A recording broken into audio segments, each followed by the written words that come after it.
Appreciate that. So welcome to our fifth meeting. And I don't know where the feedback is coming from, but I have a lot of it right here, so I'm gonna go over here. I think the mic is on. So we have a really full schedule tonight and some really interesting things. Over the last 6 months, we started in the fall, and this is our fifth meeting, not counting the collective, right? We have done the following. And I'm going to put my glasses on because, as you know, I'm blind, right?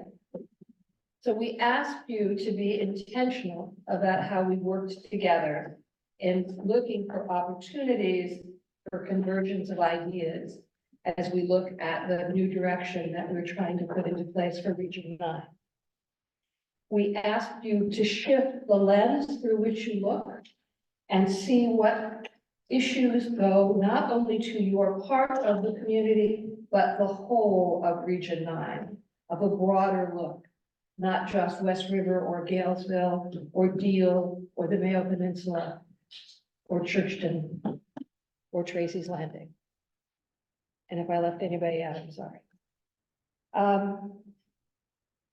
And I think you're going to see, as we look at the strategies that are emerging, the really good work that you have done so far in thinking about what this region ought to look like over the next 10 to 20 years. So a big part of our conversation tonight is going to be looking collectively at the strategies that have begun to emerge. The good news is tonight is the last of the formal presentations about content. We'll be then talking about what we do with it. Tonight, we will have a presentation on housing and development. That should be, I'm promised, about 30 minutes. And then the bulk of our time is going to be spent looking at the strategies that are around the room, the collective thinking about what the key strategies for Region 9 should be, what's here, what we don't think quite is on the mark yet, and most importantly, what's missing. What are the key areas that we've talked about that are not reflected in these strategic directions? Jesse's going to lead us also through a conversation about our vision. Normally, we might have started with the vision first, but since we didn't, we're going to look at the vision kind of backing in and saying, if this is what we want, how do we encapsulate those concepts so that in a few sentences, people understand what we see Region 9 looking like and being. If we have time, we will have some conversation about outreach and how we reach underreached communities in Region 9 with the message about what we're doing and how we engage them in our work. So before we do that, there's a couple housekeeping things, as always. The first is the approval of the minutes from the February meeting. Are there any changes to the minutes? And I have a motion to approve. Carla? Carla motions to approve. Second? Anthony? All in favor? Aye. Opposed? They are passed. And can I have an approval of tonight's agenda? Is there anything we need to add to the agenda? Motion to approve. Thank you, Hamilton. Second. Thanks, Matt. All in favor? Aye. So moved. Okay. So one other housekeeping note, Kathy Oliver, who is in Florida, didn't think to break up her vacation to join us tonight. I don't understand why. Is the source of dinner. So when you see her next, she's responsible for the pizza later on. So thank her. Okay. I think it's up to you, Jessica. Awesome, thank you. So good evening. My name is Jessica Levy. I'm with the Office of Planning and Zoning. Usually I'm behind the scenes typing notes, but today I'm going to be facilitating our discussion. Kate walked us through the agenda. So like Kate said, the bulk of our discussion is going to be on the Region 9 planning and the topics we've discussed so far. So they're up here in this red box. And, I think Kate did a great job of explaining that, and we're gonna touch on it before we started. So with that, before we dive into our presentations, I wanted to give people a refresher on the Region 9 site. So bear with me as I move things around on my screen. But it's really easy to get to. All you have to go to is aacounty.org/region9. And there it is in all its glory. And the first thing that you're gonna see is this sign up for the region newsletter. You just need an email. You can sign up for as many long-range planning newsletters as you'd like, and you just hit the sign up button at the bottom. Then there's always this red bar that highlights the most pertinent or like most next thing that's happening. So today you can see that it's this meeting right now. If we're ever doing a feedback questionnaire or if we have some kind of outreach event going on, it's usually highlighted in this box for you. As you scroll down, you can see some summaries of our prior outreach, and you can read over those if you'd like. Or you can hit this stay involved button that takes you down to check out, once again, what's coming up next, how can I get involved, or what's happened. And not only does it tell you what's happened and what it was, it gives you the links to some of the relevant documents that have occurred. And tying this to some of our previous conversations, last month, Kate recommended that you all check out the Region 7 plan. Well, how do you get there? If you can find your way to the Region 9 website, you can find your way to the Region 7 one. You just click this regions at the top and a pop down automatically appears. You click on Region 7. And then in their red box at the top, that first bullet point takes you to the draft of the Region 7 plan for you to check out and see kind of the final product for that.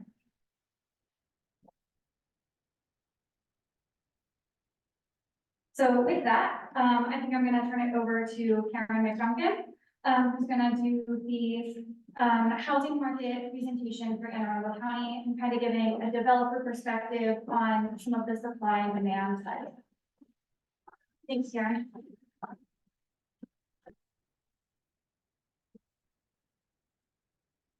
Good evening. Thanks for having me. My name is Karen McDuncan. I'm a regional partner with Elm Street Development, and for better or for worse, I've been a developer in the county for about 3 decades now. I have been asked to discuss market rate housing in the county. I'm going to approach it from a supply and demand perspective.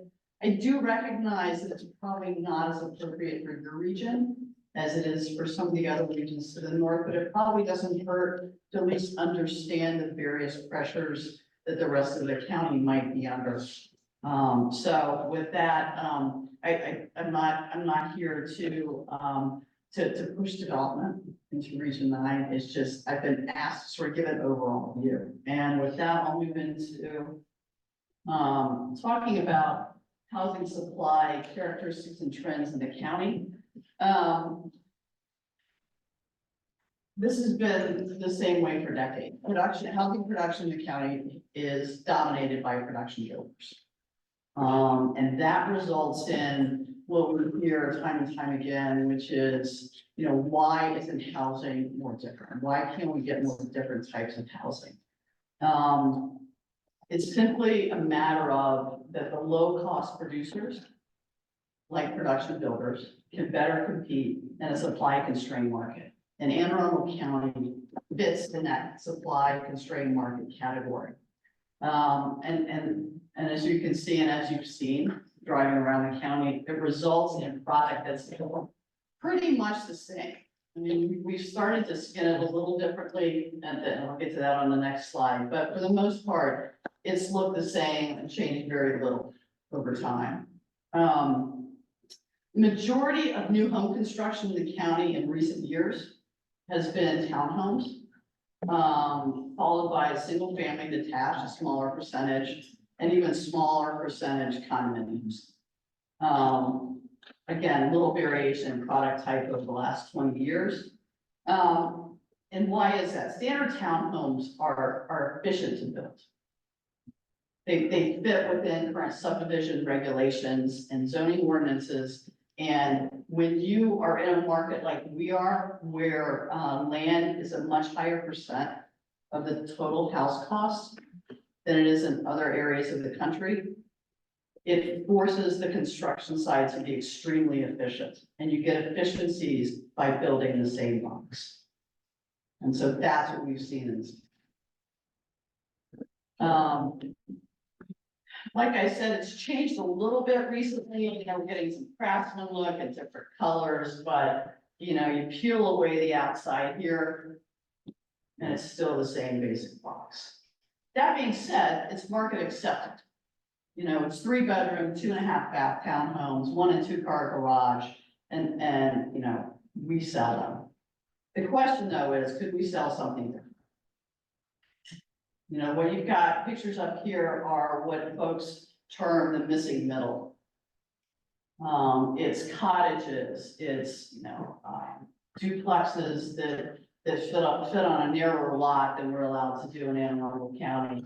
It's a 6-plex in the lower left that replaced probably a single family house at one point. And then the upper right, just some more examples. It looks great, but given the current zoning code, it is very difficult to do a lot of most of these. Not just to throw planning and zoning under the bus, it's also very difficult from a cost perspective, for the reason I just said, which is high land costs in this area. I do know that there's been a lot of talk recently at the council and the planning level about trying to address some of the code prohibitions against this type of housing and try and make it more doable. Hopefully that's got some legs.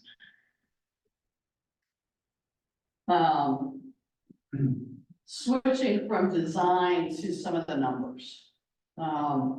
Construction costs increased substantially during the first years of COVID. They pretty much stabilized since then, at least on the single family, the townhouse, single family detached side, not as much on the multifamily side. The average new home price, and I really focus here on that townhouse or small single, have gone up over 40% in the last 5 years. Concurrent with that, because COVID sales were like we've never seen before in terms of number of units sold. The number of new home communities currently selling in the county is down by 80% versus pre-COVID. That's what we call supply constraint.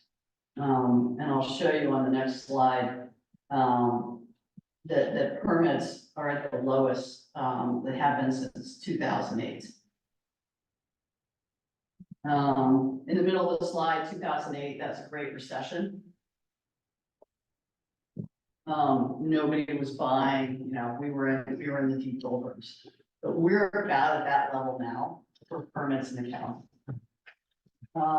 Why is that? A lot of it has to do with the fact that we sold a lot during the pandemic, and planned new residential communities weren't being processed to replace that. But the pipeline still is not as robust as it was. So for the foreseeable future, at least we're predicting that supply is going to be as constrained as you see in 2023. That's a quick clarifying question. So, help me understand, this is, So this number of building permits from 1990 all the way to 2023. The blue single family detached and attached, and the yellow is multifamily.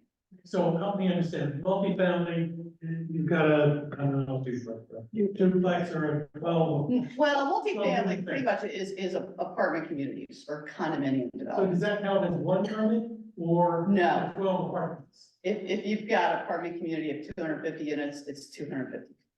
So these are permits per unit, not permit per project? Correct. Okay, thank you. Yeah. Yeah, please feel free to ask questions. Question, you had mentioned the prices have gone up 40%. Is that, market driven, material driven, land driven? What is the 40, where does the 40%? You have set me up for my next few slides. Okay. Stay tuned. Yes. I look at this, so my next question is gonna be based on a different point of view. My point of view has always been that of our supporting infrastructures, schools, power, water, traffic, or roads. Would this not be considered a good thing for our supporting infrastructure to have these dips? Or, I mean, I guess if I structure the question a different way, what are the driving factors that the county would want to encourage more permits when our supporting infrastructure can't support these? Right. So why are we considering this bad? I didn't say it was bad. Okay, I just, No, I'm not making a value judgment either way. I'm presenting Okay. numbers here. okay, because from my point of view, if these are good in the essence that,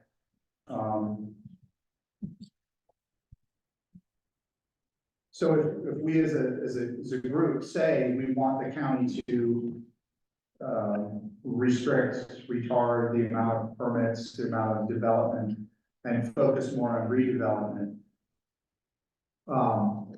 how do we, is it a modification to the APFs to make it more difficult to get? I'm gonna leave that to the planners. I will tell you, I'm just here to present the data, and there's the policy side of it, and the policy side there's that perspective, like, it would be great to stop permits so infrastructure can keep up, and we like things the way they are, and we would like infrastructure to keep up.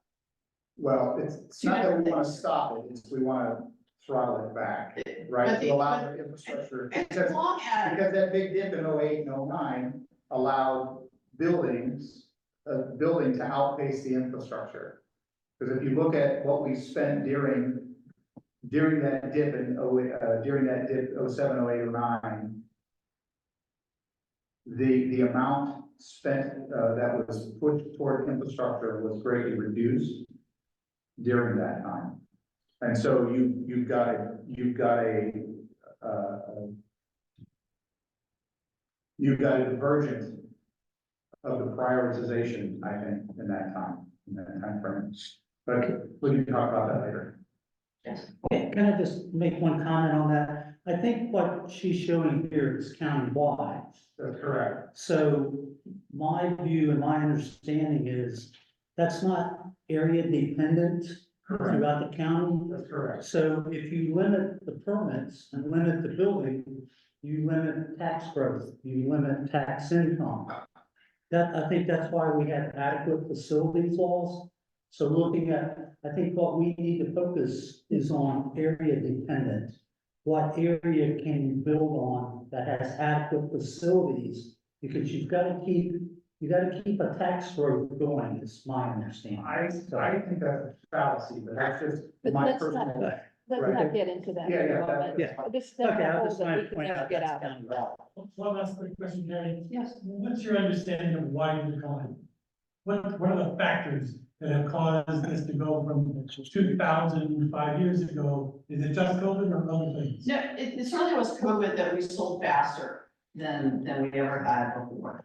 That's number one. Number two was it's a fairly long process by the time you submit to you get approvals.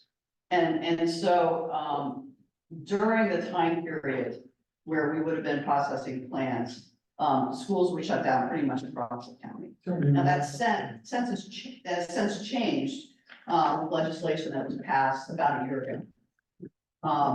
But there were very few areas where you could do market rate, not age restricted.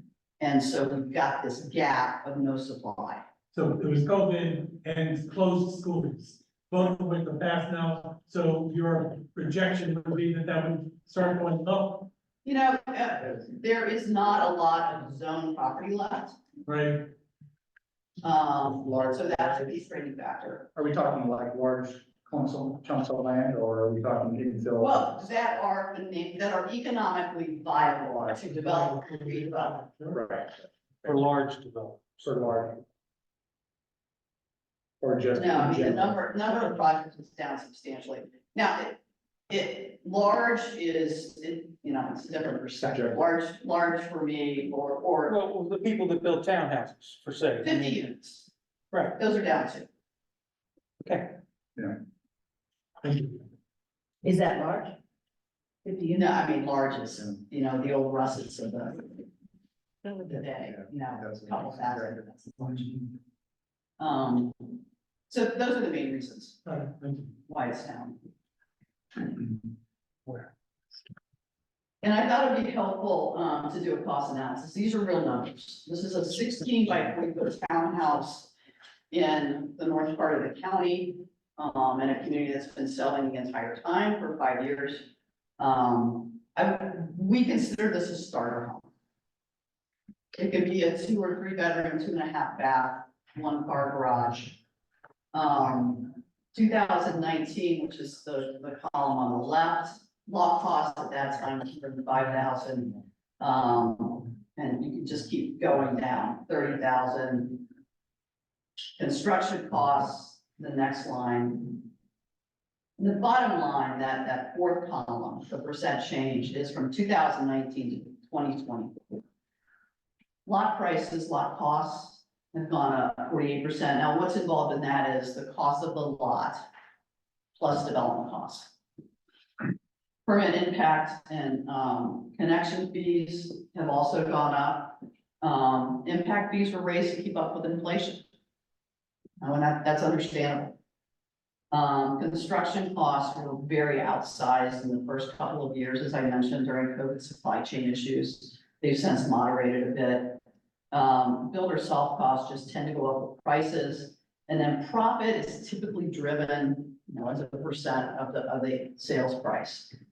And the sales price has gone up 44%, as I mentioned earlier.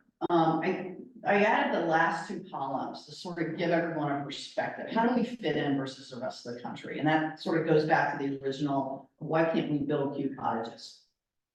And lot costs, a national average is about 17%. And we're almost 31%. Fees are a bit higher here, but that's not unusual, you know, for this area, all jurisdictions.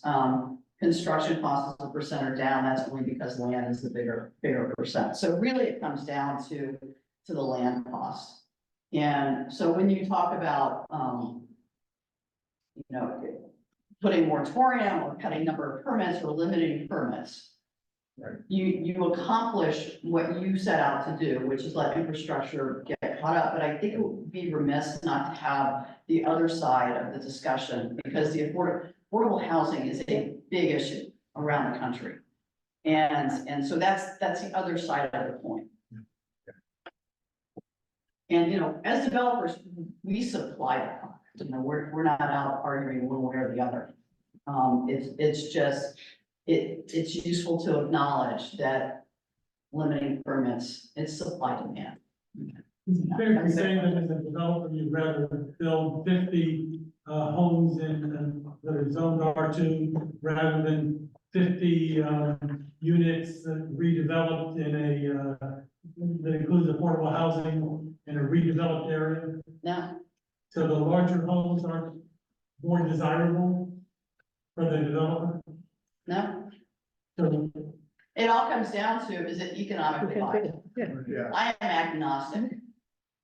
Where's it gonna make money? yeah, it's profit. Yeah, I mean, we are, Yeah. I make no, I'm not hiding behind it. So it all comes down to economics. And so redevelopment, we would love to do, because that means you're near things. Yeah. right, And our buyers love to be near things, Near things, yeah. near but it's things. also very difficult, very expensive. And so I think that's what the redevelopment bill that I think may work its way through this year is attempting to address. Yeah. And they probably won't get it completely right the first time, but it's a start. And to see, to see the ability to tear some of the blight down and redevelop would be wonderful. We'd be right in there. Doing, so, I don't lay awake at night and try to think of the next greenfield I can put houses on. How many trees can I have there?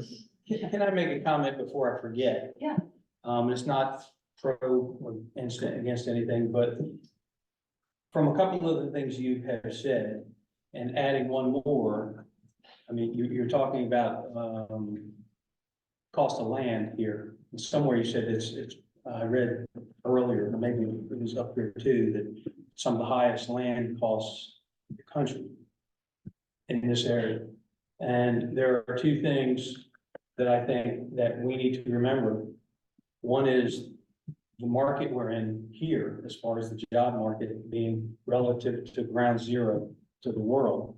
And it attracts everybody, so, and then on the other hand, I mean, everybody's got money, or not everybody, but there's a large portion of the population here that have money to buy $300,000, $500,000, $750,000 houses.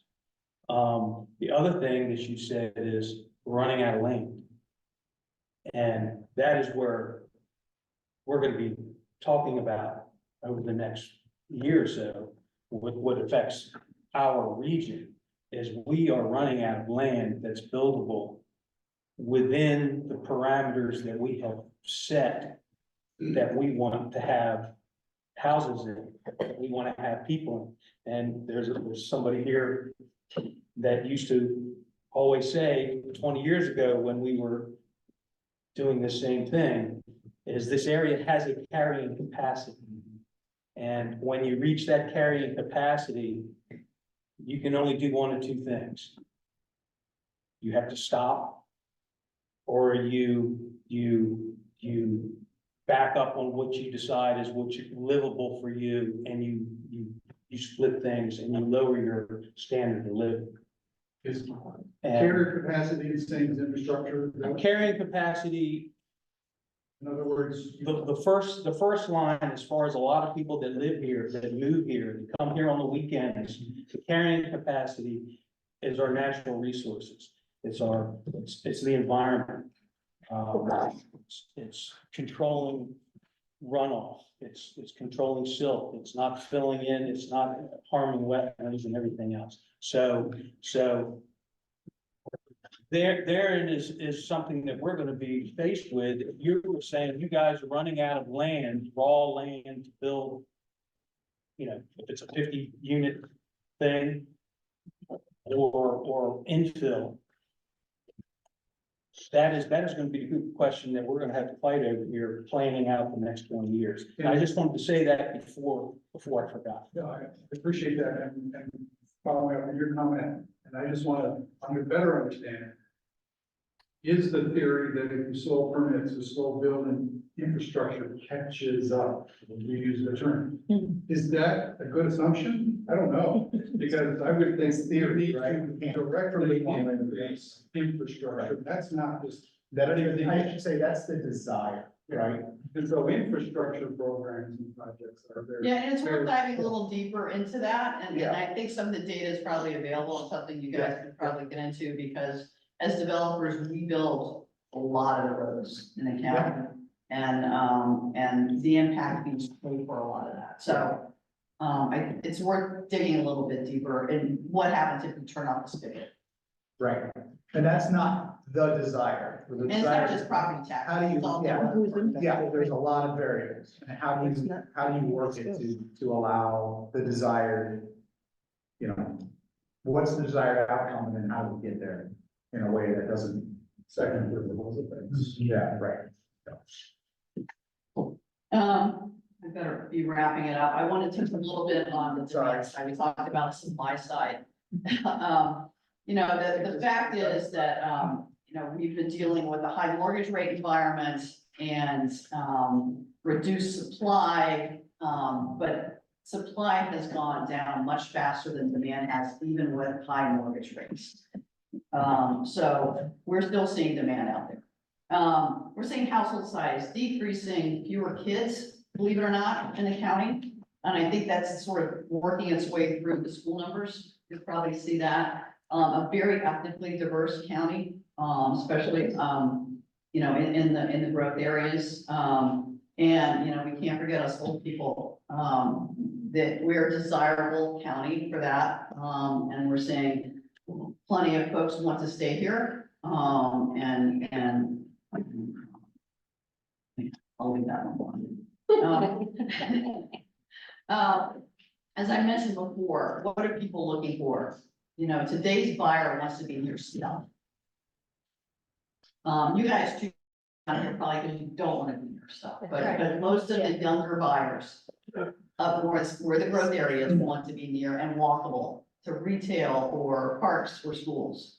A lot of outdoor amenities. You guys have all the outdoor amenities. We have to build them up there, but they love it. And today's home buyer very busy, probably, a couple traveling in two directions, looking for low maintenance.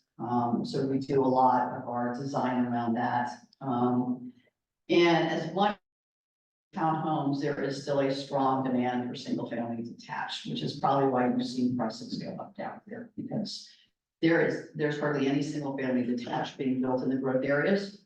And so folks are going to areas like this to buy existing homes. Do you think the people that want a single house, midst of a bunch of townhomes? Yeah, I wouldn't say everybody, but certainly I think there is, we've seen as much as townhome prices have gone up, single family detached, even in new neighborhoods where you've got a mix of uses, have gone up even more than 40%. Yeah, so a lot of people want to be able, like you said, they want to live in a house and then be able to walk to the grocery store, walk to a little cookie mart or, a little coffee shop that's 5-10 minute walk away. And I was gonna say, there's some great examples. I'm skeptical, but there's like a really, one of those communities in Chesapeake Beach, like right as you're heading towards the beach, where it's like, when you drive in, it's townhome, and they have like all the amenities, and then they have houses on the backside. So it's like, I guess they drive through, but it. Yeah, it's not it for seems like everybody, a lot of families, they want the community amenities. Young people, I guess, transition and buy the house. Yeah, and the kids already have friends there. Or go the other way and transition out. So in Arundel County, demand drivers, it's pretty obvious. We're at the epicenter of job growth in the state of Maryland, at Fort Meade, NSA, and everything that's around that. So employment drives growth in the growth areas. Down here, growth is driven by the beauty and, the flight from DC during COVID. You guys didn't see any of that, did you? So, gosh, I mixed up slides. Let me do this one real quickly.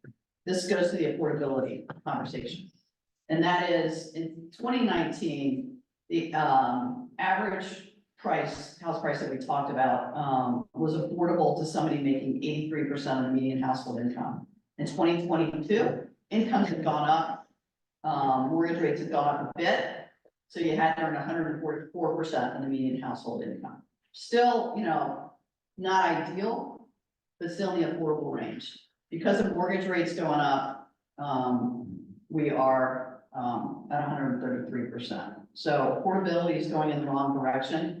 That being said, if we were at 2019 mortgage rates with today's prices, somebody making 95% of the median household income could afford a house. So affordability, it's the focus right now because rates are higher than we've seen in a long time. Hopefully that will modulate a bit. We don't know. But we're not in a good place right now. And that's why it's been. Yes. One of the things that I think it's the land value that really starts all of this, because it seems to me that the developers will always build the largest thing that they can there, because that way you're maximizing your profit. You have someone who's going to buy it. And so instead of building a 2,000 square foot house, you're probably gonna get a 3,000 or 3,500 square foot house be 3 stories and it's gonna go straight up and that's gonna be $750 instead of Well, $500 and- and, And you so know. you're getting to sort of the zoning part of it, which is, in certain zones, there's a minimum lot size. Well, in all zones, there's a minimum lot size. And that lot size, I couldn't afford to build some of those narrow cottages because it's a 50-foot wide lot and those are 1,500 square foot cottages. And you're right, I couldn't afford to do that. If we could still keep the same density on a piece of ground, but allow for narrower lots. And density means like 1 unit. Let's say in that, R5, Mhm. 5 units to the acre. yeah, Right now, because of various overlay regulations, including lot size and rec area requirements and other things, the average R5 project only achieves 60% of the allowable density. All right, so 10 acres, if everything went perfectly, which it doesn't because of the regulations, 50 units. What we typically get, 30 units. If you could reduce the lot width, you could get more units on there, smaller. is that because of like setbacks? What, I don't understand why, what's. It's the zoning code and it's been in place for quite a while. And, I was around back then, but I can't remember the whys. It's just the way it was done, right? And so it hasn't changed. And certainly staff has been working on the code and has been listening to a lot of this. And there is some staff back there, but I'm not making them say anything. And I think there's an acknowledgement that, again, it's all policy decision. If it is desirable to increase that housing supply, at least to allowable density, then you should probably look at those things. If not, okay. But that's the one way you're gonna get the smaller units at the less expensive units. Right, yeah, go ahead. I'm sorry, I was just gonna say, I think like, but is there another way, because like, I mean, we said it, moved to this, a lot of people moved to this area because we don't wanna be like sardines in a can. And so like, for me, it's not desirable to subdivide my lot 7 or 8 times, like, when I go into Edgewater, it's frankly a little crazy to me, it's like how many houses have been packed in there. And so, I mean, that's not really like what I see as the answer. Have you guys thought about any other answers, like capping, like if you go to like Democrat, they're capped out at 2, like they can only build 2 stories high, like there's other solutions to the problem besides dividing the property. It just would. Well, I'm giving one solution, and I didn't mean to imply it was for your area. Mhm. I was for county. Okay, But sorry. we have talked about the advantage of the cottage approach. Yeah. Where on 2 acres, if the regs were different, you could put 10 cottages, which you can't now based on the way the zoning law is. But I just feel like it's like, again, back to, and I'm sorry, I shouldn't have these personal feelings, but I just feel like if people will move forward with the best idea in their mind of what it's going to be, and what it's really gonna be is just 20, like little mini billion-dollar mansion, like it's not gonna be what we think it's gonna be, it's not gonna be affordable, it's just gonna be additional tax revenue, and then they're gonna be increasing land values $100,000 on 10 pieces of property instead of more. Yeah, I think quite different. Given the demand for affordable housing, and the fact that when we hear 13,000 housing units in need in the county. To them needing to be 80 or 100% of the area median. How many areas? You said the whole county. I don't know. How does that affect you? Well, I don't think. I don't think we've gotten that. That's not- I think my point is that I agree with you that a lot of the development issues of trying to increase affordable housing is not gonna fit in one place. No, but I think we are better citizens if we understand what's going on. Correct. Sure. Correct. And I'm not arguing that we ought to be doing a lot of this here. But there are opportunities for us to do it. Exactly, I think those opportunities are gonna be good to discuss into the group discussion portion Yeah. of tonight. Karen's still got a few more slides to go through. Okay, so if we can kind of stay on track a little bit. I have one more slide. and I'm done. So I think the key question, and you sort of hit the nail on the head, is can you increase the housing supply in a way that's environmentally sensitive and compatible with existing neighborhoods and provides buyers what they're looking for? And there's some ideas to do that, and we've talked about that. It sounds like you all have already started talking about that. Some of it is addressing, the zoning code. And just a couple other items, town centers, making sure you've got density in the town centers, which isn't down here, but certainly that's where the infrastructure is in place. Updating zoning and subdivision regulations to promote that missing middle. Oftentimes it takes an incentive, for that missing middle to be built on a small scale. It's not something that a group like I do. It's a smaller builder and those guys are undercapitalized and need some help to do that. And that's all I got. Now Eric's up. Thank you very much. Yeah. Yeah, I think we're better. You wanna tell it? So well, that was a really interesting series of questions, given our time limitations. Let's hear the presentation and then save our questions to the end this time. I know that's hard for us to do. Let's see if we can't give it a try. Because we do. I do have a hard stop at 6:35, by the way, so that probably helps. So, and Karen, thank you for warming them up. Appreciate it. I'm here to talk about the stuff none of you want to live in, which is retail development. And it's very much like Karen just talking about. A lot of these slides probably don't apply much in Region 9 or in this area, because the lifeblood of retail is a lot of rooftops. Basically, a lot of traffic, a lot of rooftops, and a lot of things you don't have down here. But I think, again, just like Karen said, this is some good perspective so you can understand sort of how retail works here and in other areas of the county, to see what retailers look for, what retail developers look for. So I'm happy to go through that. My name is Eric DeVito. I'm Vice President and General Counsel for Greenberg Gibbons. A lot of you probably, Mr. Massey, good to see you again. You probably don't remember me. But a lot of you probably seen a lot of the things that we've built around the county. Annapolis Town Center, Edgewater Village Center. We actually built that, the Safeway Shopping Center on 214. We built that and own it.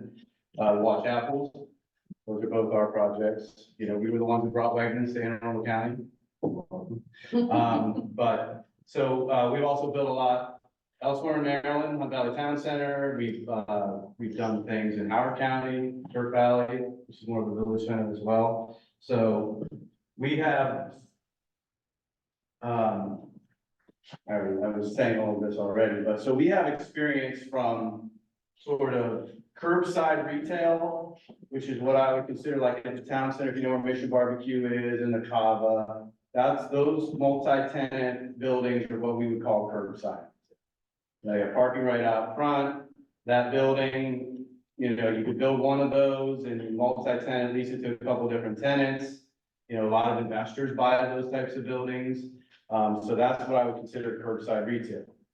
Then there's the village center retail, which would be like the Edgewater Village Center that I was telling you about in Turk Valley. Then you go all the way up to the vertically integrated mixed-use town center like Annapolis Town Center. Retail on the first floor, residential above, structured parking.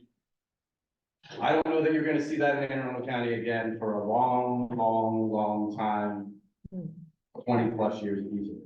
The town center works. It's taken a while and it's had some growing pains, but it does work, but it's incredibly expensive. And the way costs are these days and interest rates are, it's just not really a viable model. There's not a lot of land in the county and it really only works in that high dense area of Annapolis. So I don't think you will see it in Anne Arundel County. You certainly won't see it down here. But the village style retail obviously works, and the power center retail still works, like Watch Apple, again, not down here. So some retail trends. Everyone thought Amazon was gonna kill brick and mortar, it has not, and it will not. In fact, some retailers are realizing they need a physical presence. Even if they have a very strong online presence, they still need a retail, a brick and mortar presence to maximize sales. They're also using them as distribution centers. The actual brick and mortar, where retail is located, to be able to get their product to more people. Interestingly enough, in 2023, more retail operations open than closed. That's a good trend. We like to see that, 45% more. That's good for retail. But retail development is on the decline, and it has been since 2008. 65% lower today, or 2022, and it's probably even lower now than it was in 2008. So new retail is not really being built, or not much of it is being. And again, it's a trend of cost, it's a trend of the Amazon effect, it's a trend of people thought retail was dead, so it didn't attract a lot of new investment. So what does that mean? Well, is it right for new retail right now? I don't know, not necessarily, not yet. It depends on the type of retail. Grocery is the new anchor. So what you used to see as Macy's and what you used to see as other typical anchor retailers, that's gone. Grocery stores are the new anchors. And investors and banks and lenders all love to see a grocery anchored retail village style shopping center. It works all day long. Because why? So much traffic goes to the grocery store. I don't know how often you go to the grocery store. I'm there probably 2 or 3 times a week, easily. And so that generates a lot of traffic. It generates a lot of small shop, what you call small shop retail, to grow next to the grocery store because they're getting all that spillover traffic. So grocery anchor is the new trend. And everyone's all worried about a recession. We keep talking about it, but trust me, nothing could hurt retail worse than COVID. So is Whitechapel the example of that, what you're describing? Wall Chapel Town Center would be more of a power center, large grocery. Wegmans is a regional retailer. You have one in one county. You have one in one. So they're not, they did want to come to the Annapolis, right across from the Annapolis Town Center. That project didn't happen. They might be 2 Wegmans in Anne Arundel County, possibly based on our population, but that was what I was considering, power center, large box retail. Village North, which is right next to Watchapel Town Center, was the first one that got built, where the Safeway is. That's more suburban village style retail. So that's where, if you know, that's like where the Chipotle is, that's where the Chick-fil-A is. That's Village North. So that's more of your suburban grocery. So comparable to that would be the giant shopping center network? The festival giant, yep, exactly, yep. So evolving retail, it's becoming, these are all tenants we've done this in all of our various shopping centers. And so they're the bread and butter national retailers that most retail developers want to see. None of them exist in South County, obviously, but they're good credit. They drive a lot of traffic. They help your center grow, and then you fill in the smaller boxes with more local retail. You know, that's how you make your center work. And so everyone always focuses on like Trader Joe's and Whole Foods. That's what everybody wants at Trader Joe's. Everybody wants a Whole Foods. But everybody can't have a Trader Joe's, and everybody can't have Whole Foods, and this is why. Because whenever you build new retail, it comes down to these things, demographics. First thing a retailer looks at is within 3 miles, what are my incomes? What are my education level? They're very interested in education.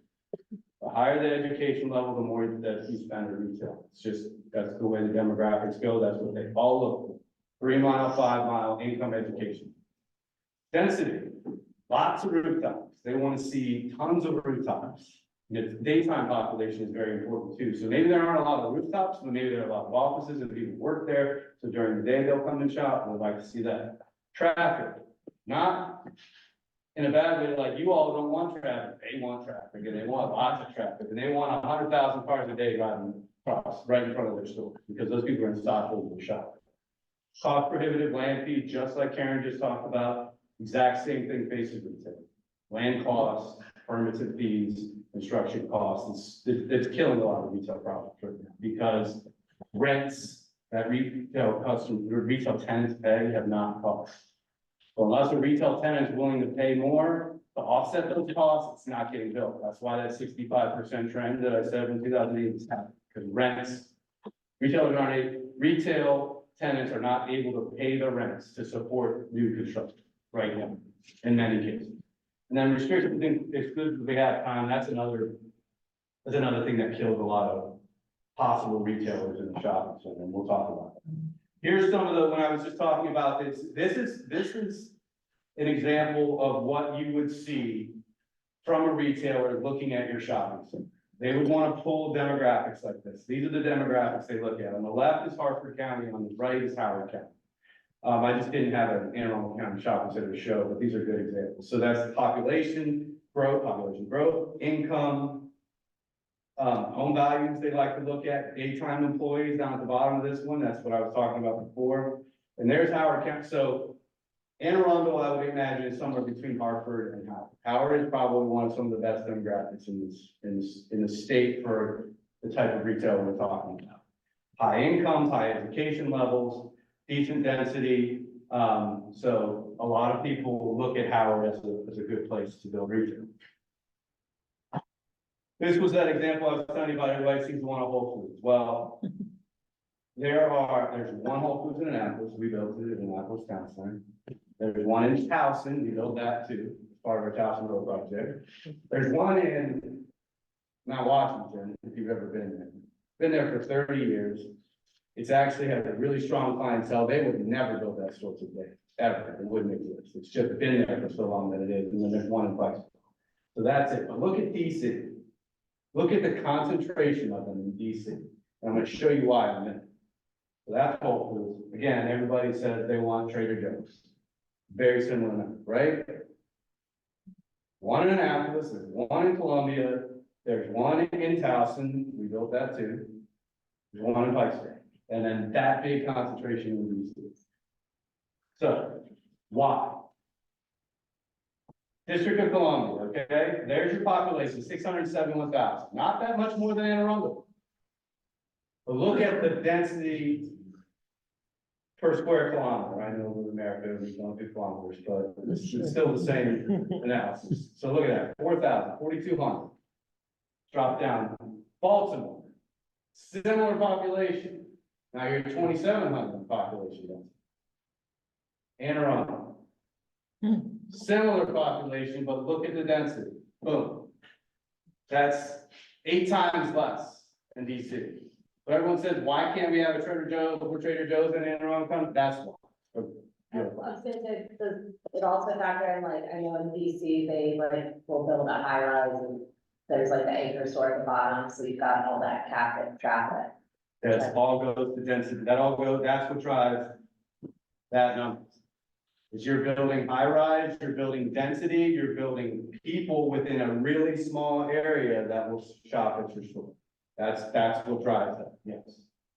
And you know, Anne Arundel County is not really there yet in terms of population. Don't say yeah. We may all get there someday. So densification these are some examples. House Row, I don't know if you've ever been there. It's near the university. We built it. That is what I would consider urban densification, true vertical, integrated, mixed use, Whole Foods first floor, other small shop retail, apartments, that's a dual flag hotel. And that project is relatively new, yet to be seen how great it's gonna do, but it's doing well so far. It's leased up, it's occupied, it's doing well, but again, it's a risk. It's a very, very expensive project.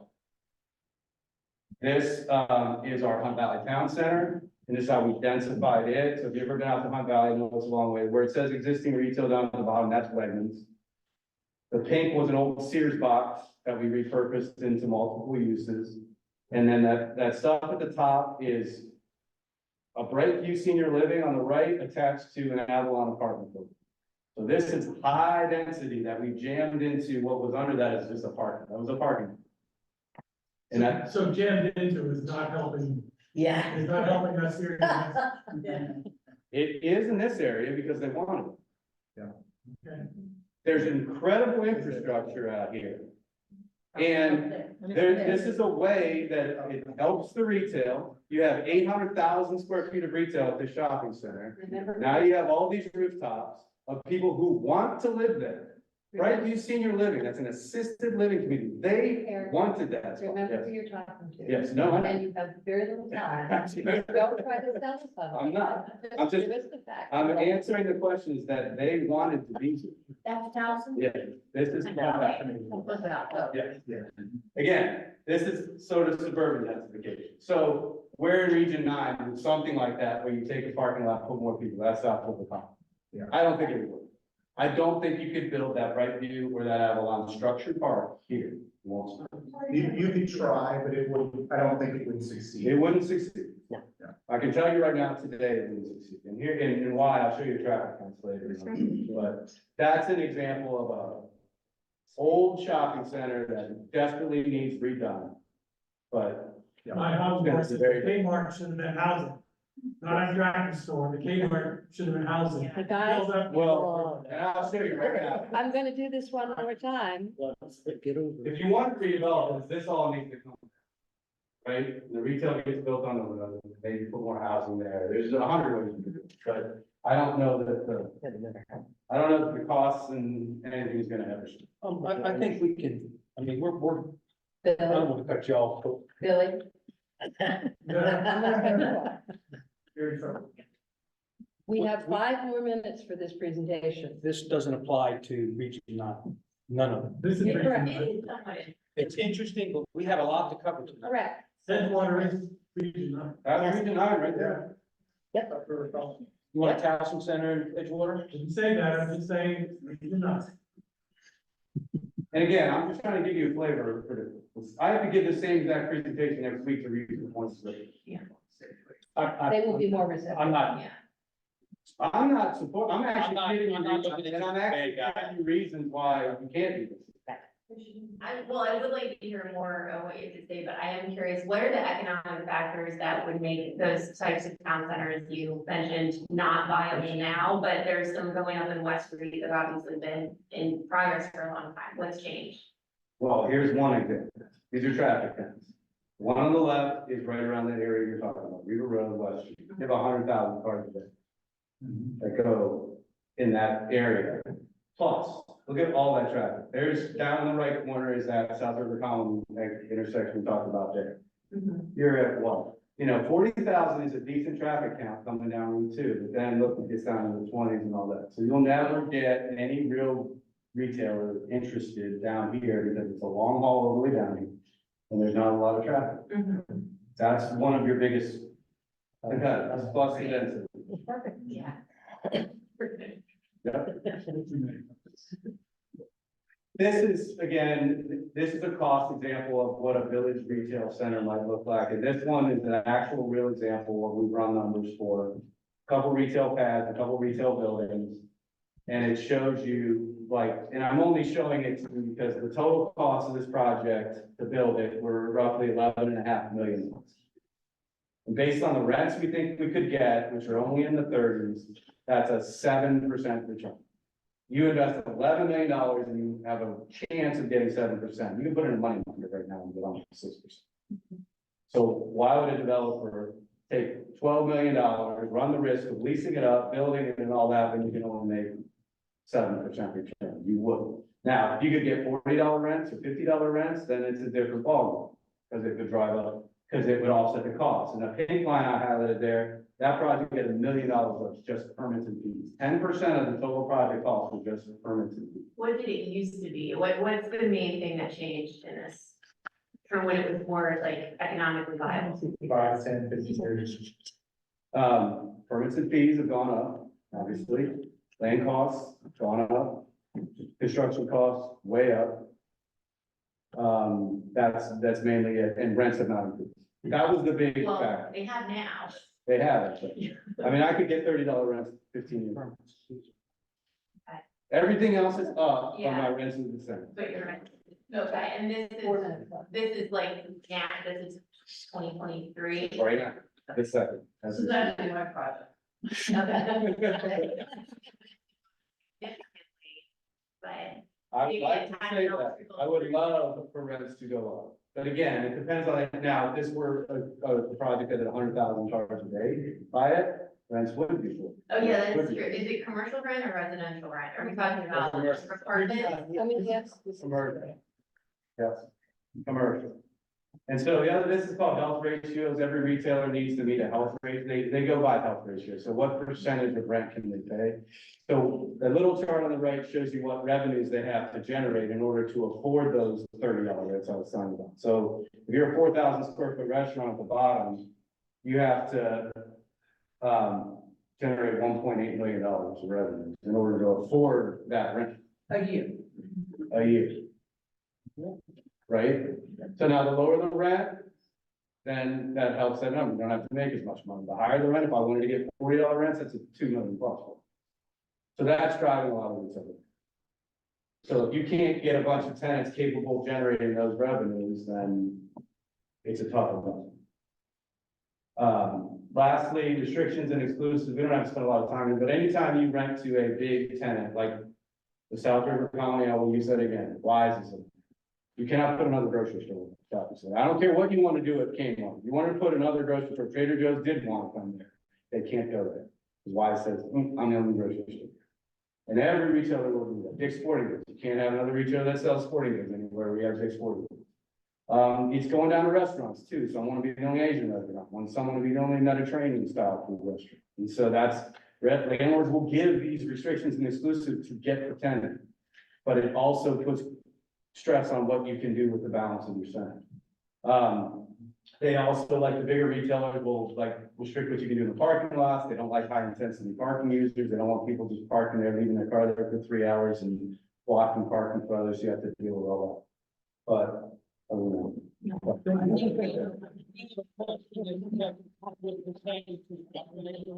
This community was threatened at Deal Circle with Safeway's largest size store, 8 pad sites, 50,000 square feet of parking. And this community fought back, but we were threatened 20 years ago. And so when you say it can't happen, big box, we can still be occasionally threatened by big stuff outside the envelope. I had no plans to do that. My question would be to you that pertains to our area is the other type of infill commercial. And that is the Royal Farms, the Wawas, the whatever the other one is, those highs and those are the ones that some people would say are a blight. And they don't follow your rules because they buy a piece of land that within. Yeah, they can afford it. They're a retailer that can afford pretty much anything, but you have special exceptions in this county. If you want to do a gas station, I was a zoning engineer. If you want to do a Royal Farms or a Hyde, you have to get a special exception from the planning board or from the administrative hearing officer, and you have to have studies and all that done to justify to be able to put a gas station there, and it's a public hearing process. So they can't just go anywhere, plus you need certain zoning. That applies to Region 9 more than a town center. Sure. And I will say one other thing that probably everybody here has been thinking. In my line of work, I go from Friendship, which is the southern part of this county. I have property in Baltimore, I have property in Towson. I go to Jessup on a regular basis. I see all of Northern County, I see Hartford County, I see Howard County. And when I get back down onto Muddy Creek Road, I feel like I'm home. My God, I can't wait to be home, and I don't want to see the other part of the end of this county. And I think that is what the majority of the people think here. And speak for you. And so that's our starting point moving forward, not Towson Center or Harbor Center, or whatever. I mean, and it's not against, again, I'm not here, it's planning our meetings further down the road. I think this was very interesting. I really do. That's all it was. Well, I think that's a good point, like Bill made. We can continue that conversation as a group. I want to respect Eric's time at 6:35. If you have any more questions for him or Karen, feel free to email staff and pass it along, we can send it right back to you guys. We go from there. Thank you.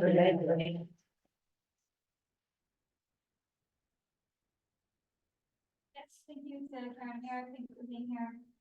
So now, I just want to give us a little primer on what the bulk of our discussion is going to be. Region 9 planning, started before the first SAC meeting, and it continues in between our SAC meetings. And so staff, when at the start of this process, we reviewed, the small area plans and Plan 2040. You know, throughout the process, we've been talking to community members at different outreach activities, at farmers markets, our drop-in sessions, attending events in the community. And so this whole time, we've been taking these perspectives that we've gathered, and then we've been coming to these meetings where we talk to you.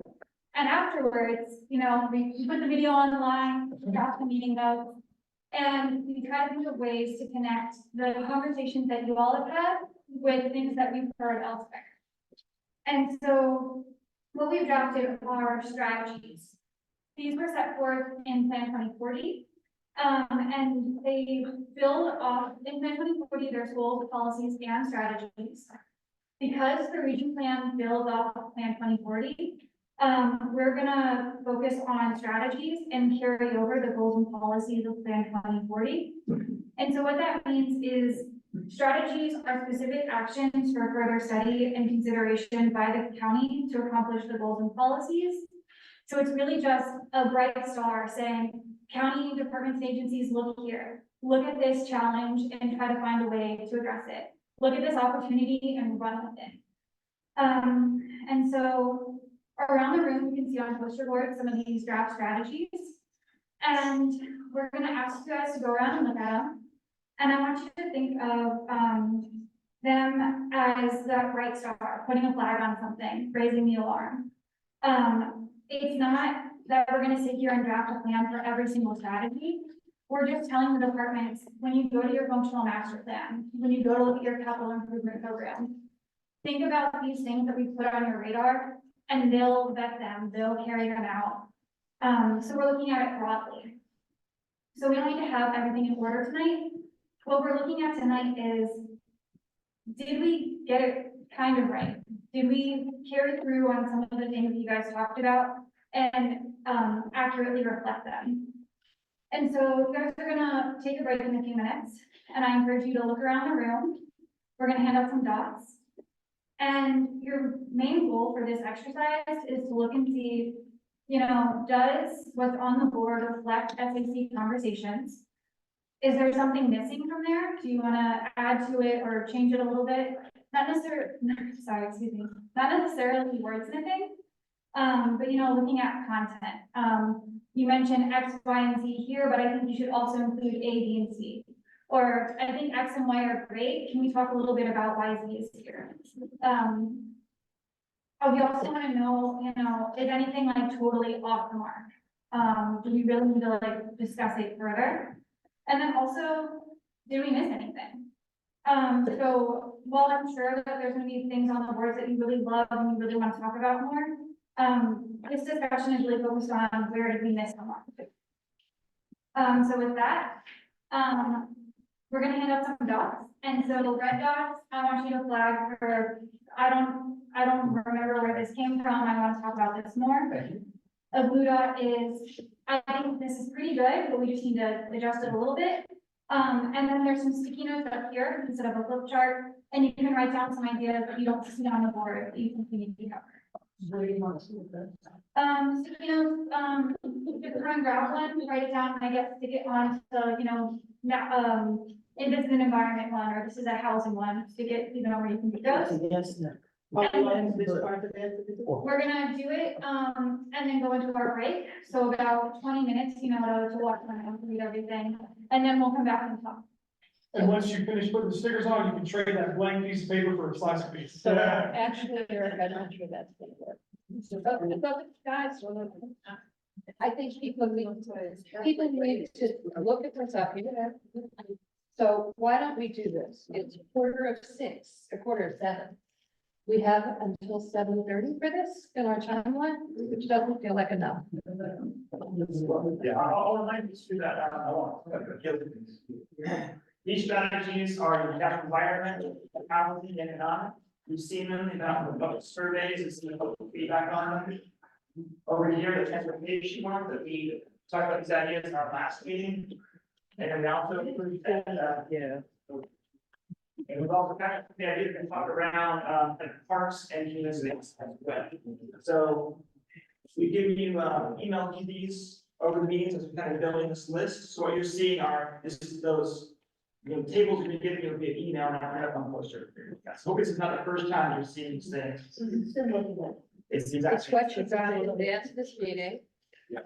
So are you planning to have a conversation about what's up here or just? Yeah, so the plan was, kind of committing to try to discuss, some of the ideas and why things might not reflect what you, why it would not sound essentially. So here's what I would suggest. We have the pizza which has arrived. You have dots and you have an assignment. As a group, you have until 7:15 to have taken your bathroom break, taken your pizza, and put your dots up. Or do it all at one time. And for those Multitasking. For those in the audience, you are welcome to help yourself to pizza after the committee has gotten their food. So pace yourself accordingly. You have half an hour to do it all. Okay.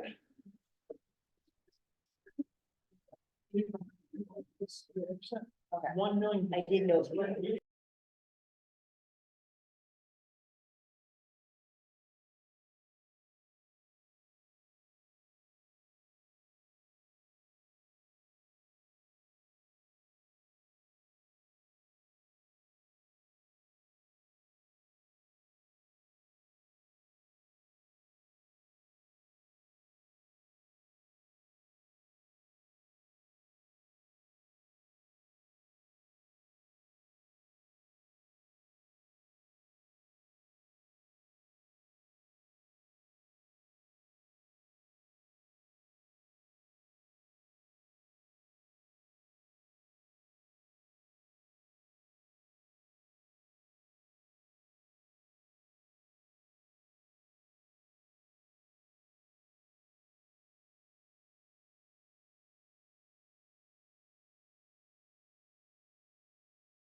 And one, at least one ground rule, we may add more as we go along, depending on how well you behave. Yeah. If the. Anthony. Anthony, if the point you have made has, want to make has already been made, you don't need to say it again. I know you would never do that. But just in case you were thinking about it, She's really calling together. Yeah. we have about a half an hour max for this conversation. And there's a lot to cover. So Tough. also, like, make your points crisp and focused. And you do not need to feel compelled to share every thought that crosses your mind during the next 30 minutes. All right, so, I think in the interest of time, knowing that red was we have to talk about this, we should probably start with the red. So here we've got some, natural environment draft strategies. I see the most red on the bottom one, which says, review county code and policies to evaluate the need for reforms to reduce the risk of converting productive farmland to solar energy arrays. So anybody who did a red or a blue, you felt strongly at the time, please voice your opinion now, so we can get the ball rolling, yeah. Explain that. So. So we had conversations during our meeting, right, that got brought up, about the concerns about conversion of farmland to solar arrays. There's also, of course, the competing need for renewable energy. So what this says is that, we need to review our existing policies and study, this issue further. I think that this points to just the need for further conversation about it, to acknowledge the risk, that we want to reduce the risk of converting farms to solar. That needs more study. So, because I think, maybe I'm wrong, but, maybe somebody that put a red dot there could explain their concerns for, of taking farmland out of production. Yeah, I think if it's productive, and the word of productive, I think maybe some people misunderstood the question. productive farmland, like needs to be able to. Protect farmland or not It says reduce the risk of converting productive farmland to solar. Okay, reduce the risk, so that's protecting farmland. Yes. Okay, well, I put a red out there, you take one back off. You want to gain strong. I had put a red dot as well, because I read it the other way. I So read you it. can remove three red dots. I guess the question coming out is how firm a stance you want to take on this? Is this, Very we want to say like, hey, I don't see any solar on farms, or you want to say, look. I want to There's parking no- lots there's no- turned into solar farms, Yeah. Yeah. not farmland. Other places other than farms. Yeah. Not farms. Especially productive, I think productive Farms and there farms. is the key word, because if it's producing and it's being used, then I don't think there should be a question of having solar. So I have taken the opposite direction. Yeah, I think I'm gonna. The USDA has identified prime farmland. And we looked at a map of prime farmland in the South County, and there are tiny slices of prime farmland on big farms. And other than prime farmland, a lot of these farms are not particularly productive. And putting elevated solar allows some production underneath, but it doesn't take prime farmland out of production. Now, So that there's- allows, it doesn't allow- Yeah, the average solar voltaics that they're calling it has zero studies done that prove it's actually working. Say that again? There is zero validation in agrivoltaics. So taking over farmland that is productive, what as a regenerative farmer, all farmland can be Can converted be to productive. amazingly productive Yeah. land. Mhm. And in my view, like if you wanna keep South County rural, putting a productive energy facility on something that could be beautiful is just gonna push more development. So like, I don't think solar is the right solution for any productive land, any land at all. There's enough rooftops and pavement everywhere. Actually, I'm gonna ask Roger to speak next, while you have the mic, Arundel also sits on the agricultural commission, and this has been debated a lot in that group. Can you share kind of what the consensus of the agricultural commission has been? Yeah, the ag commission takes the same stance as I do, but it's like a consensus across the board, no matter how big or small your farm is. What you're doing is you're preventing the future farmers from coming back here and keeping this place rural. You're just making it open up into more development, because the trend is right now, the average age of a farmer in Anne Arundel County is actually super old, it's close to 70. And nobody is taking up the Super reins old. for those farmers. Yeah. No offense, no. Well, before much goes on, I just want to interject, Gerardo said a really key word, consensus. And from this moment on, from our meetings as SAC, that's what we're gonna be working with, is a consensus. If you guys look at that chart we presented earlier, and we sent out in the email this afternoon, that consensus chart is, we all don't have to love everything we do, everything that's agreed upon in these meetings. But can you get to a point where you can live with it? Can we all get to a point that, like, you know, the rest of the group really appreciates it, the rest of the group likes that? I think I can live with that. That's the point we're trying to get to, is have this big group compromise. So we're all gonna have differences of opinions, especially when we get to zoning. I promise you that. So we'll just, let's do our best, keep this conversation respectable, productive, respectful, thank you, yes, and productive and efficient, but also being able, open-minded and hearing one another. So with that, Roger. No pressure. I believe that one because some of the wording was a little nebulous to me. Productive farmland. Yeah. And I heard what you said, and I understand that, and coming from a person that sold my farm to a developer, because basically it was forced out. So my problem is productive farmland. My farm became unproductive. I couldn't do anything with it because I was surrounded by development. So I was getting penalized because I couldn't do anything. And finally, after a few years and hearings and 18,000 things with the county, I finally had to sell. So my bluing that is just it's just nebulous. Productive farmland. I don't want solar arrays. I don't want to lose more farmland. But there are some instances I think you're going to lose some. And I don't want to handicap the folks that have been on those lands for generations, and there's no one to take up the farming. So they're sitting there, the land's not being utilized. You're getting ecological problems because of runoff or whatever. So I just So was wondering if we could striking- do some wording. Yeah, why don't strike the word productive, sounds like I mentioned before, we can strike that. Also, And this is just saying reduce the risk of it, not saying prohibit it in every instance. Okay.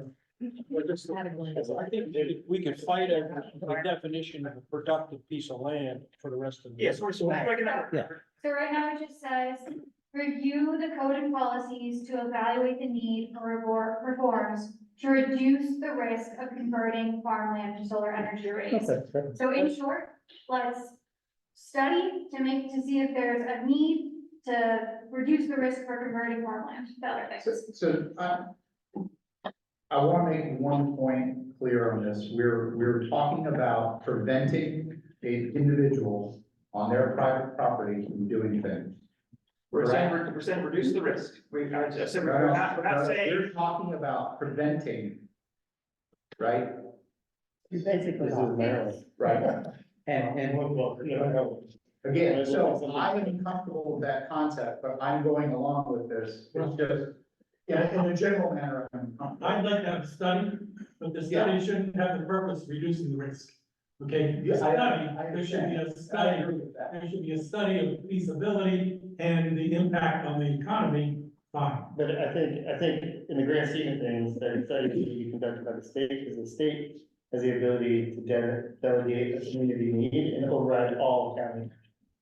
So that's already gonna be happening around the state on publicly owned land. That's the county, yes. On public land. Yes. Private land, right. Small holders, So that's small holders should have freedom. my own I concern. also just wanna point out again that so wording of this with intention. And I know that you guys we're focusing on words because that's what we're doing here tonight. But I do think it's important to call out that it says review to see if there's a need for this. So this isn't saying flat out, do this right now exactly. It's saying, hey, this is something that's been raised to us, there's people on both sides.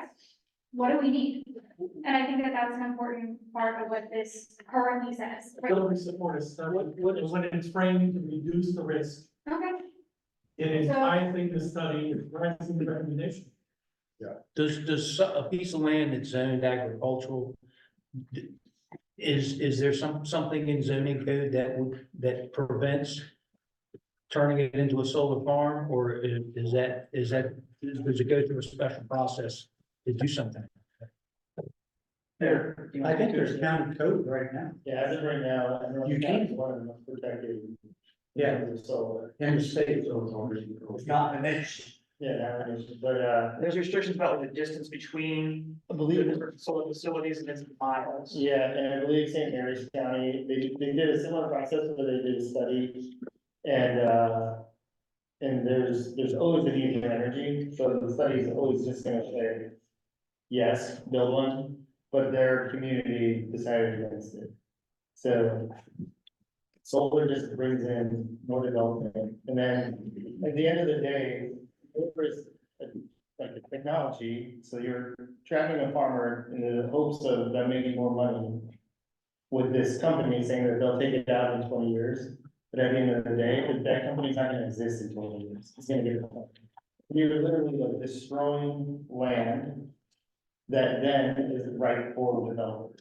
And Okay, I'll be in Carl. I would say that the only thing I've seen on solar farmland is sheep. That's only, and sheep and goats are the only thing that they, everything's not. I mean, we have a solar farm in deal. In the interest of Yeah, not trying okay. to come up with language, how would this sound? And feel free for everybody to hate it, but maybe it'll spark something.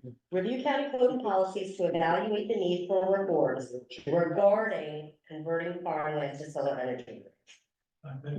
Yes. Yes. any other thoughts, comments, questions? No, that's it. You gotta go. Okay, we have a lot of blues on here. I'm just gonna spitball them, and I want you to remember, we've got a limited time. So I don't want to hear, I love this is so great, I want to hear, you need to change this, okay? Can we go through the reds since the blues are already? So you want to move on to the next? Yes, let's do the reds. Okay, right? So for generally speaking, yes, these only final ones? Yeah. Yes. So were there any other major concerns that the group That had? was the one that had like 20 blues. But that's all. Collaborate with In agreement. stakeholders to implement improvements to roads and bridges at risk of flooding to reduce the chance of communities being isolated during flood events. And it lists several different locations, like Yeah. 214, 416, Shady Side, 261, all that. Did anybody have anyone that they wanted to add real quick? So think I've that added a is couple. almost a repeat of one over here for transportation about stormwater runoff. I think they can be, I did that intentionally because okay. this is gonna go as a separate survey, and I Yeah. know if I put out transportation survey and I put plain roads. Oh, I thought you guys were trying to rephrase this. Yeah, it should be, Good it job. should be verbatim and nothing. I think you'll see. Good things- catch. I think you'll see things under- So I know we're trying to move on to the next one, I want the group to be able to come to a consensus with this one, right? So can we all agree that we're ready to move on, or does this need more time? Can I say that we cannot force consensus? Right, It's too short a time to ask for consensus for all of these charts. we may never. do. And we may need to come back to it after we've seen what everything, so I would encourage us not to force consensus. But on that note, I agree, but at the same time, it's very, very important, when we send you guys emails and these homework ahead of time, to review this before these meetings. Because when we get to the zoning, the whole point of that zoning conversation we have together is going to be very key that you guys have done your homework prior to the meeting. So I have no problem revisiting this at a later point, but as much as you guys are trusting us to hear you and listen to you correctly, we're trusting you to get your homework done and come prepared to these future meetings. So But Eric, for let the- me suggest that we address the reds, Mm-hmm. that you take what's here, give us a summary, including the notes that are addressing what's missing or what's not clear. Let us look at those. Yeah. And then find a time where we can talk about it. We've talked about an additional meeting. Yeah, 'cause I feel like if I can see the notes, like. And give us that's what I'm- another- The last thing about the roads, makes, we're gonna have two, are they differentiated between tidal flooding and just stormwater flooding? I don't think we need to get into that detail. We know there are some intersections and some road sections that flood. We need action to help Well, address that. it's, We're not designing a solution. We're not gonna say, Right now, we're so not- you're just putting all of them into one, and it is for the Department It's of for the- Works, for state highways to figure out how to do Okay. it. They'll But figure just out like what with to do. 261, right, you guys are having very detailed conversation about how to address it. So my question on the first one that we had, yes, farmland and control, what number I think I'll. Oh, sorry, I didn't put the number. Hold on, Um, 12 under climate change and resilience. All right. Yeah, 12. Put it up and pulled it down a million times now. Anything else about natural I have environment? one question, all the post-it notes, somebody took time to put those on, what do they say? I took a picture of them. I will send the pictures I took, and we also write a summary. Most of them are what's missing with more detail Okay. or clarification, TK, that's why I asked them to include it in what they sent us. Yeah. Okay, rather than trying to read each one. In future, if we do something like this, you might ask us to put our names on it, because I know you're gonna have trouble with my handwriting. You might have trouble with somebody else's. We have a couple of people in our office who used to work in schools, so they're very great. Oh, yes. Okay, so then the next one that gets the most jobs, and this is gonna be a big conversation that comes up a couple of boards, because we talk about multiple places, is the question of missing middle housing. You actually heard it again this evening. Can you read it?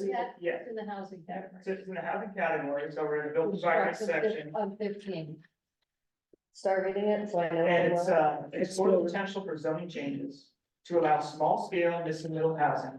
Tax in certain communities 18, where there's existing commercial development and public services, such as Edgewater, Galesburg, Churchton. And if I can, before we start talking about it, the skinny of it then is, where there's existing commercial development and public services, such as in those couple communities listed.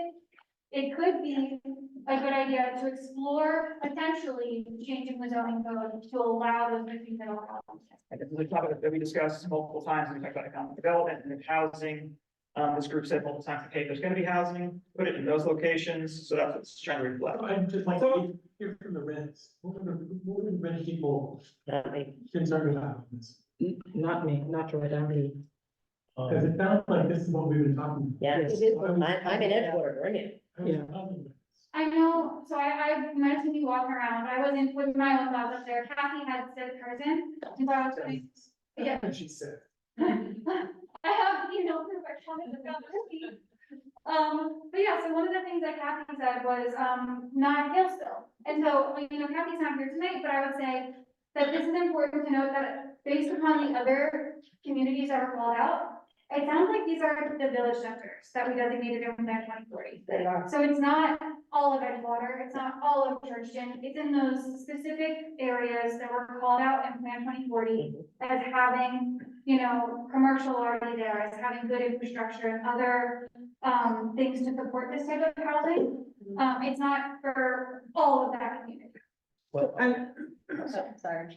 I think that, the Reds, some of them are, when you look at, places near where we are, say Dunkirk or say Prince Frederick, when you focus all the energies of developmental forces into certain areas, it relaxes certain regulations, and you get Prince Frederick, or you will get an Edgewater.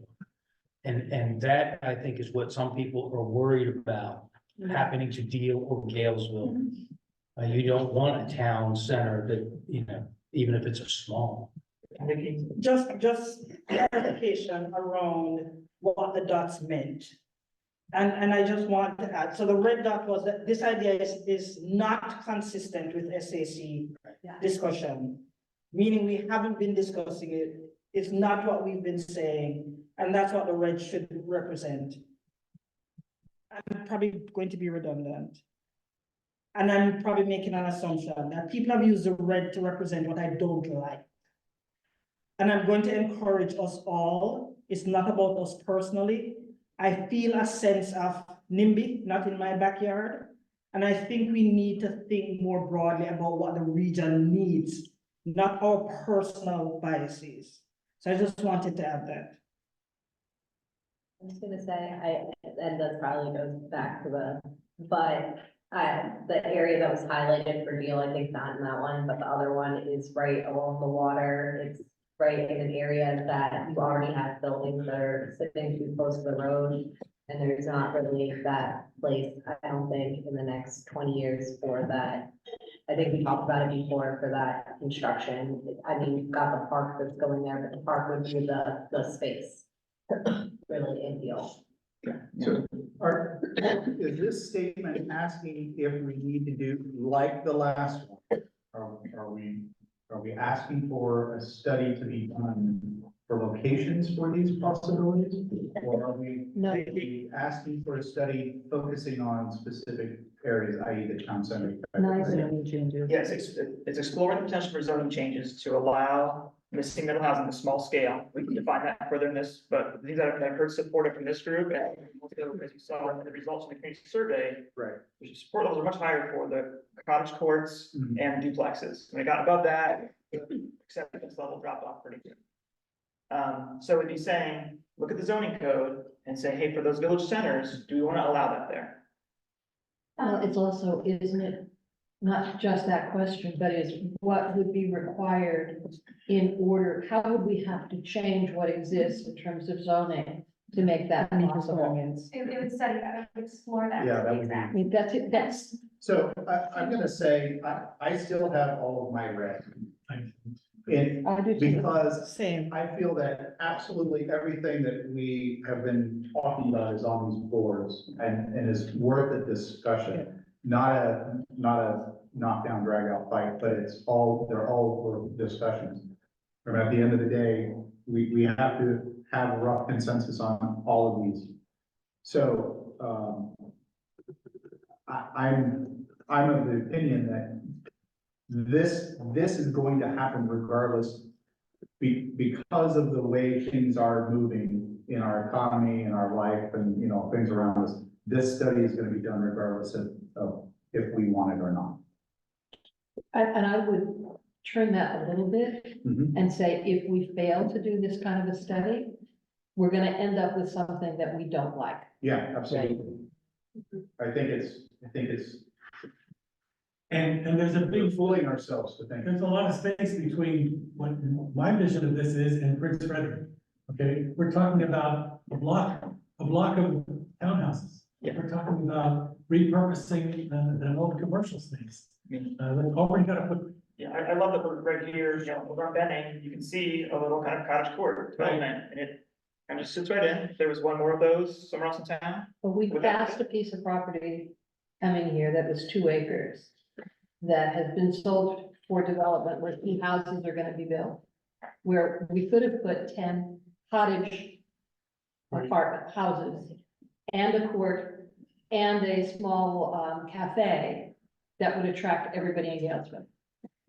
And the county couldn't act fast enough, and it got bought by someone else. Right, but the county was willing, if we could have made it happen, to make it a pilot project. Yeah. And that would have fit with what is already here. So for me, the larger philosophical question is, how can we say yes to limited increases in housing in limited areas? And not end up saying no to all, because our history has been no to all. I think that, And this, for me, this is a way to say yes to limited housing, potentially affordable housing in limited areas. I think that's something we've been talking about. Yes. I think it's also important to remember that we're focusing in on one strategy right now, but things that have popped up in this conversation, even in our last conversation, we said that's in that strategy, that's in that one. So just to tie it together, you know, there is straight up one on here that I recall that says like limit development on peninsulas. There's one that says try not to develop in, or not try not to, but like don't develop in the critical area, Audrey's point. So I know that's hard if you don't have the list right in front of you and you're not cross-referencing control that the whole thing, but we do have those things in place. So in the interest of time, does anybody else, you raising the red flag, we have to continue discussions on this? Or like Eric said earlier, I see what the rest of the group is saying. I think we can talk about another one now. And there. I'm good to go on. Good, that's Good. $2. Consensus, there was a consensus. $2. Welcome.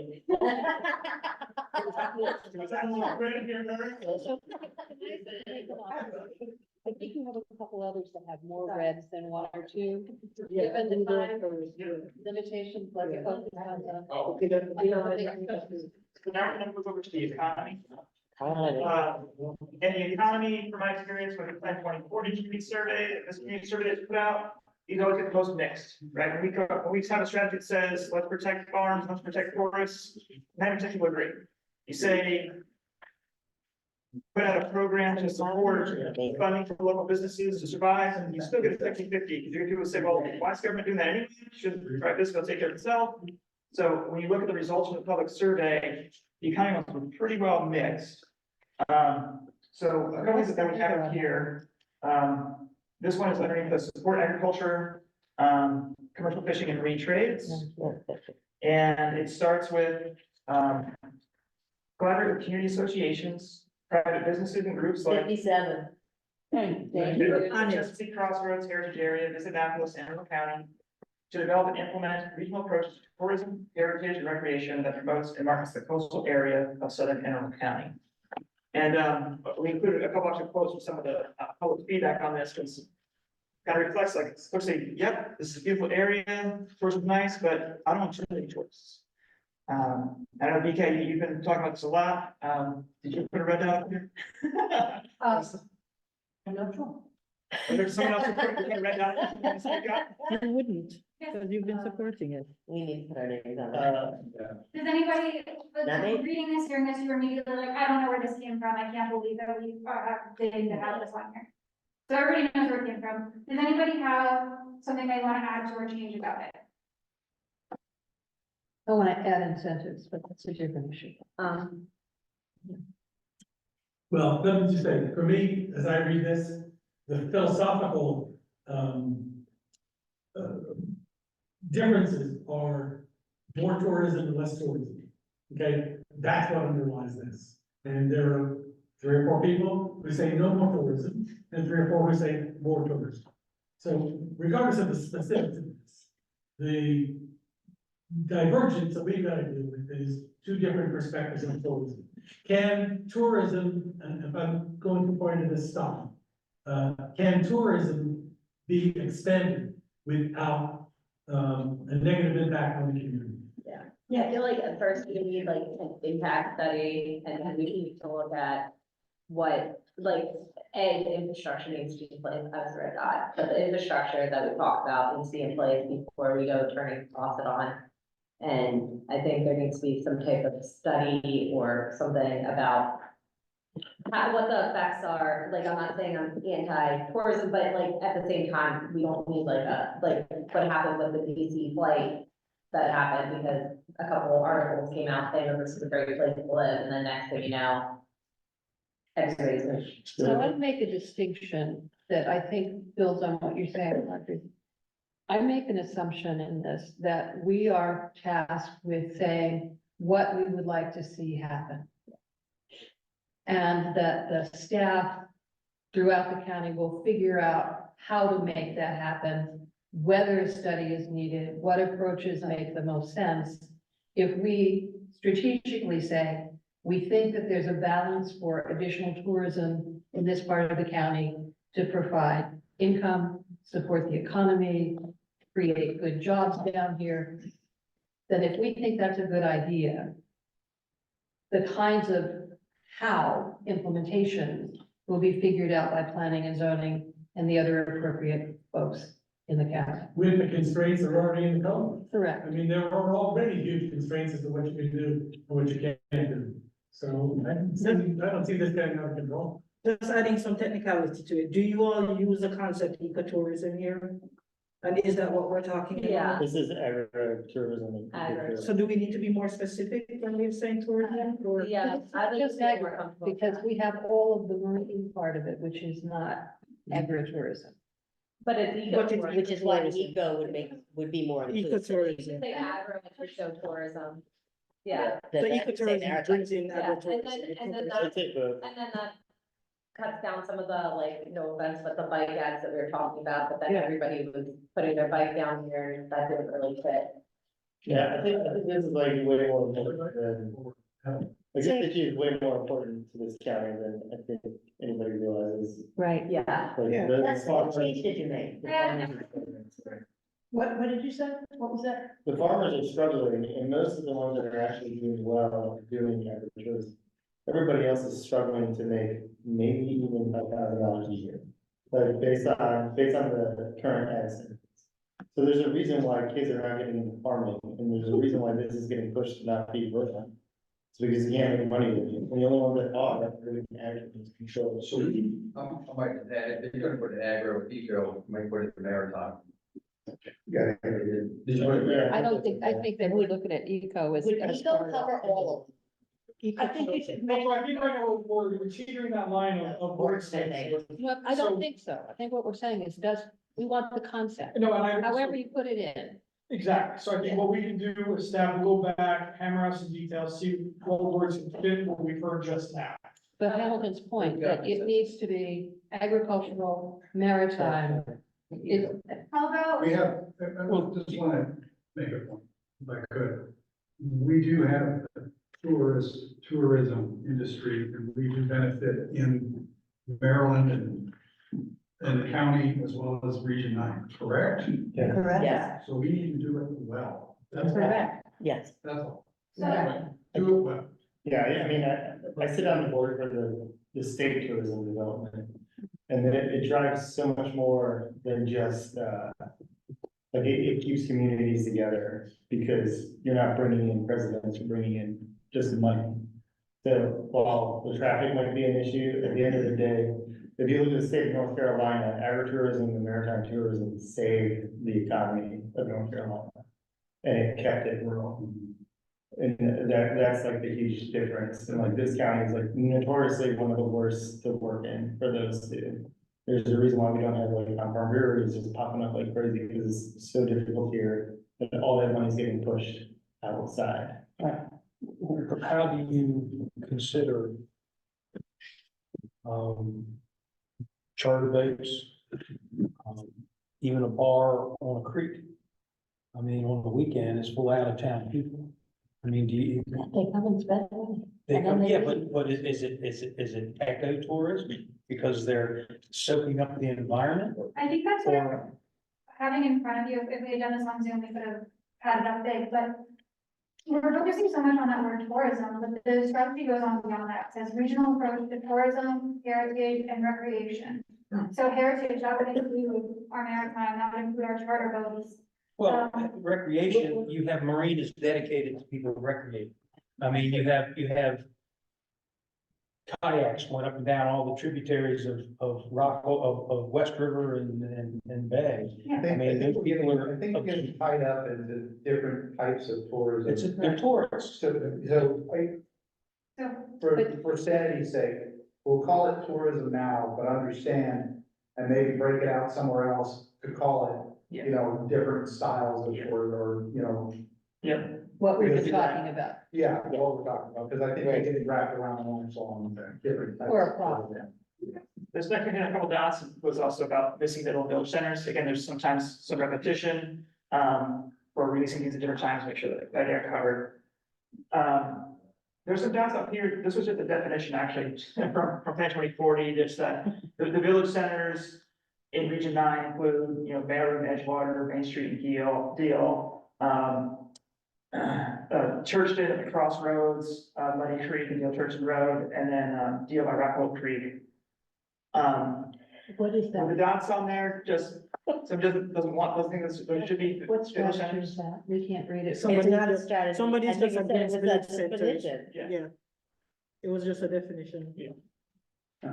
Somebody was saying they had a concern about that, saying like, no, don't call Deal Village Center. I know we talked about Churchton being more crossroad rather than a, Yeah, Village center. and I thought that we had discussed that Deal wasn't really like an appropriate village center.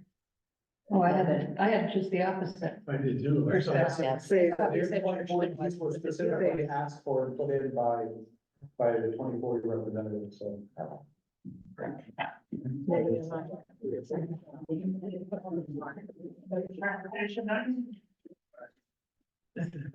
right, Carla, you ready? On transportation, we're on. I think the big heading of major roadway improvements. Do we have we covered those two over there? Yes. Get up to the house. So Where's transportation call? the county should partner with Maryland Department of Transportation. 23. This is roadways? Yes, major roadways. It's number 23, small and long homes. The county should partner with MDOT to reduce traffic congestion and improve public safety within the Route 2 corridor and Edgewater, including the following. Optimize the timing of traffic lights to improve traffic flow. Study the potential for access roads east of Route 2, providing connections between Mayo and Green Meadow Way.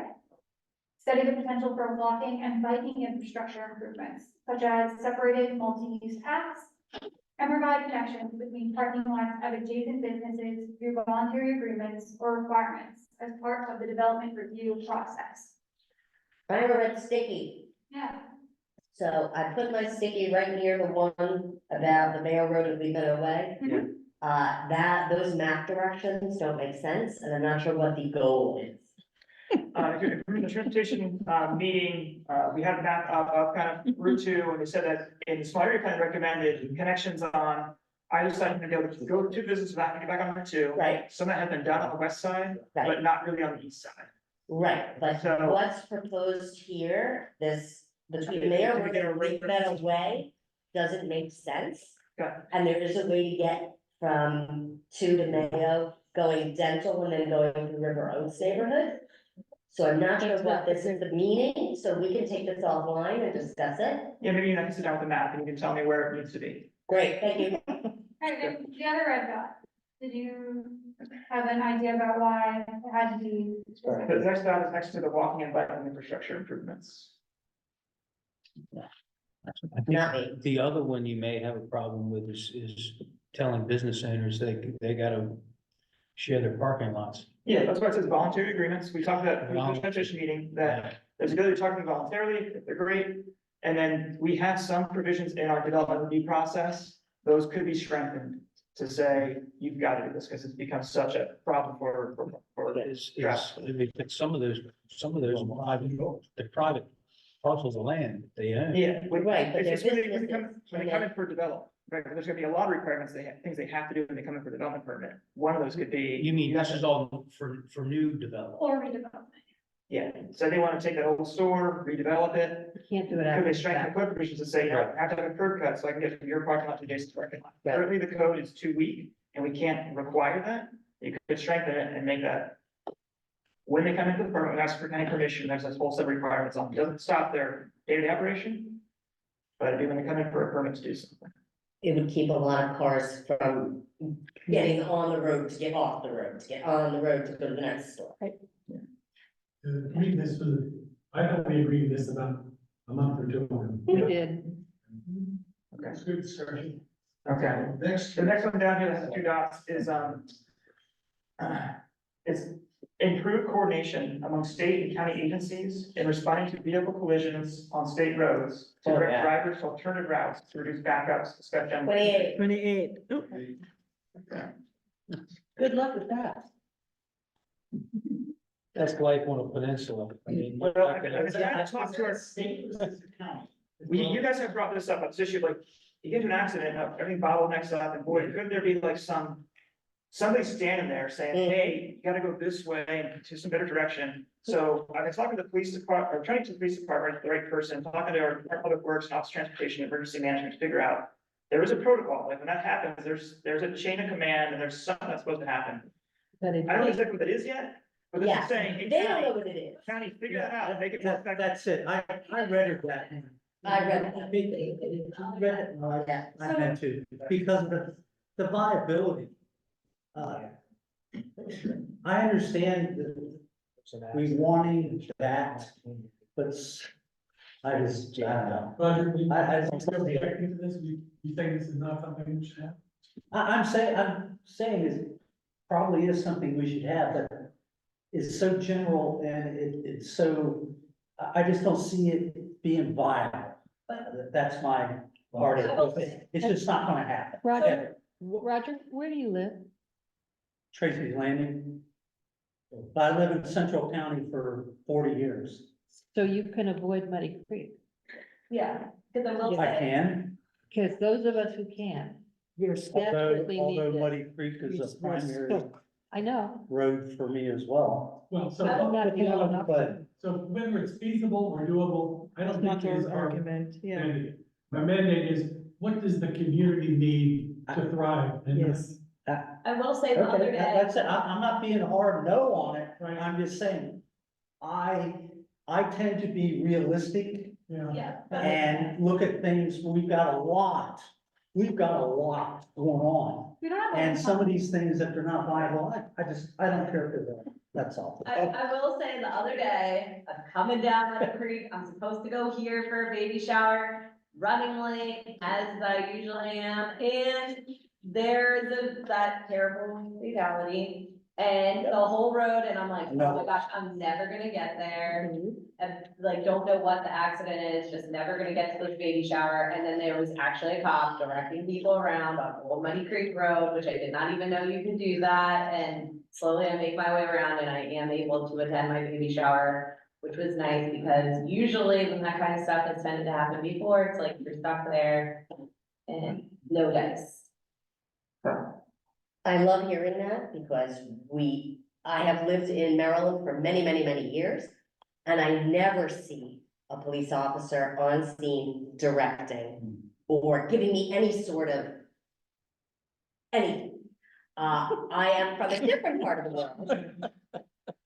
There's an accident and there's a cop who really doesn't want to do it, but they do it. And they motion us. It's not a glamorous job, but it's super necessary. So I think we've got consensus on this one. And this is consensus. Did we Yay. get consensus? That's consensus. Can I just say one more thing? No. Just like I think you were trying to say, there is protocol Yes. for that to happen. And there's been protocol within the county and the state with reserve officers, et cetera. But It never. they need to do their job and they can't do it right now, so they don't have enough people, yada, yada, And it's yada. not gonna. But that's consensus. No, but just jumping in though, just technically, yes, they're not enough and so they don't do it.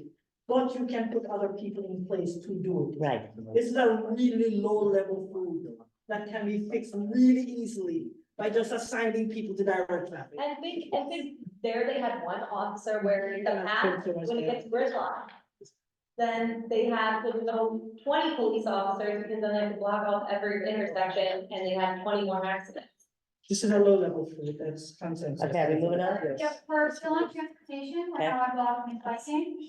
We're on construct a pedestrian bridge crossing Maryland 214 On 38. near Mayo Road and South River High School. And then Caroline, you studied this. And traffic congestion. 38. We talked about this, Scott. Red flag, I know. Yeah. That's on me. I want to, and I'll let everybody else, do you want me to go first? Go. Yeah. Okay. I prepared a statement because I was overwhelmed with this conversation. So I'm gonna be reading. Let me know when I turn this around. Okay, when we discussed this topic at our February meeting, I reflected and listened, but said no. Seeing this on our list feels wrong to me. I don't think that this is a traffic issue caused by the students crossing, as their crossing is part of the light cycle when the crossing guards are there.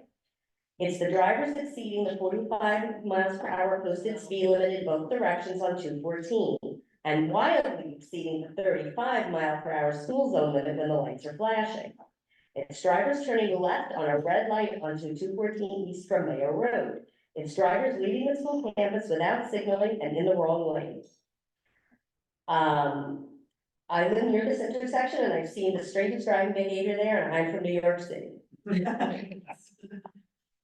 I have even more severe. So the construction project that's starting now, that by now you've all seen, it's not only sidewalks, should help with several of these issues. But it won't take away, it will also take away the continuous right turns that everyone speeds through. the continuous right from 214 onto 253, and the continuous right from 214 onto Stephanie. But driver behavior needs to change. Side note, the police department handles the crossing guards. An officer has been filling in one of those vacancies. That's why I noticed, I noted during the conversation you had mentioned you were concerned that there's a cop there. So the cop is there because we're down a crossing guard. We're always down a crossing guard. If anyone's interested in a crossing guard position, I have the contact information and I'm happy to share. Thank you, I'm done. I highly disagree with you. Yeah. And that's okay.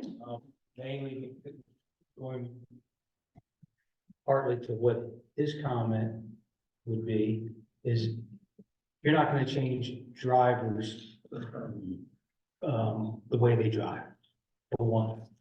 Okay, number two, it is a major artery out of Mayo. And at For all y'all. Yeah. Mayo particularly. Mhm. And because of that, traffic calming is not the answer. The answer is keeping the kids out of the road 24 hours a day, 7 days a week. They can put an overpass in there, no problems. I don't know that, I would walk that back. I don't know that it's no problem. They It's should no at least do a If they visibility. do it, if they can do it for a golf course, if a golf course can put one in, Yeah. Yeah, state, but state can put one in. then You've got it over, They've got them everywhere. They got them all over Baltimore. that's what he's talking about. You're all talking about the same one. Talking back to your observation, that Oh, wow.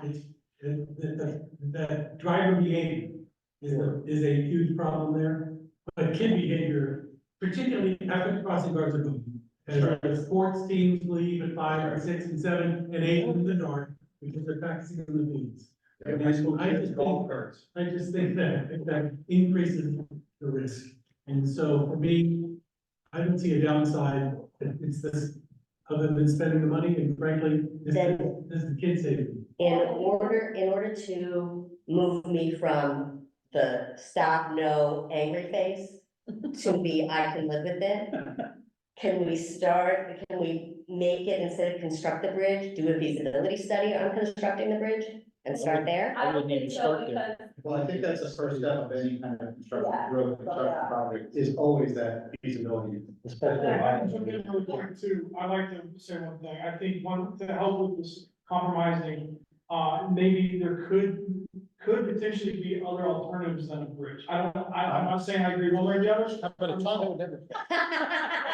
No, pedestrian bridges are some of the most expensive pedestrian improvements. Which is what the speaker said when he came. Well, that's. And if no, they you can't absolutely say that. Maybe if we include something that expands the pedestrian improvements rather than just focusing solely on the bridge. You can't- I would also include I a bridge. disagree. Yeah, And just, I You can't think put that kids in the middle of the it's street. Kids, like, because it's the crossing, and I would say that if we don't take strong wording on whatever we're doing, sorry, we won't, because we already heard from the county that they said they were hard against it, so if we just say, we'd like to see a study maybe done, they're gonna just. I like to comment that I forget who I can attribute it to. if But you like it, I'll take it. you said, If you don't like it, I said. we're gonna put the recommendation in and the county council can take it out. Anthony, it was They Anthony. can take it out. Right. And you remember It the doesn't guy hurt. who came in to talk about it, said, we can't put it in, but if you want it, put it in the plan. Right, that's right. So, yeah, I think it's definitely worth looking at options and other, what can we do, right? Because for me, I live on the Mayo Peninsula, and I would love the opportunity for my kids to be able to walk to school. Yes, It's the a sidewalk mile and the- away, right? Yep. But right now, there is no way on the green earth that I'm gonna let them walk on the peninsula. Oh, no. Go to the high school. And Oh, no. enough to drive there. Yeah. Right. So, So it sounds like this is one of the recommendations that we may have disagreements with, or there may just be a group consensus, but not unanimous consensus. But regardless, we as staff will take the comments we've heard, that we see on the board, craft maybe something new eventually, and then send it back up to you guys as further review, further conversation, I don't know. Okay. And so we've covered all the reds at this point. So I think, Eight oh four. yeah, let's follow the direction that I gave earlier. We'll go back, we're gonna add in these new post-it notes, new ideas, make revisions we discussed, send it back out. We'll figure a way to discuss this later on in the process. See, this is the additional meeting that we decided not to schedule. Correct. Frankly, That we We are need to have scheduling. it. We must have should it. schedule. This is at least, going through all of these is at least 3 hours. Correct. Correct. That, nothing else, but You this. guys have done a great job of nursing the content along as we've done it. But And you guys can sit in the back of the room and there's a bottle of Jack and. But actually, Anthony, It cannot be we rushed. need to have. the Yes, vote. We yes. might get more. So Yeah, take it there. I think that- Throw faster. for the next, whenever the conversation occurs with these recommendations, we're gonna use Survey Monkey, like we're gonna use for the zone. I think to be able to give a good idea of how many people at least can live with these groups' recommendations. And we're gonna break it down group by group for you guys. Yeah. So you guys can have about 4 or 5 different surveys. Once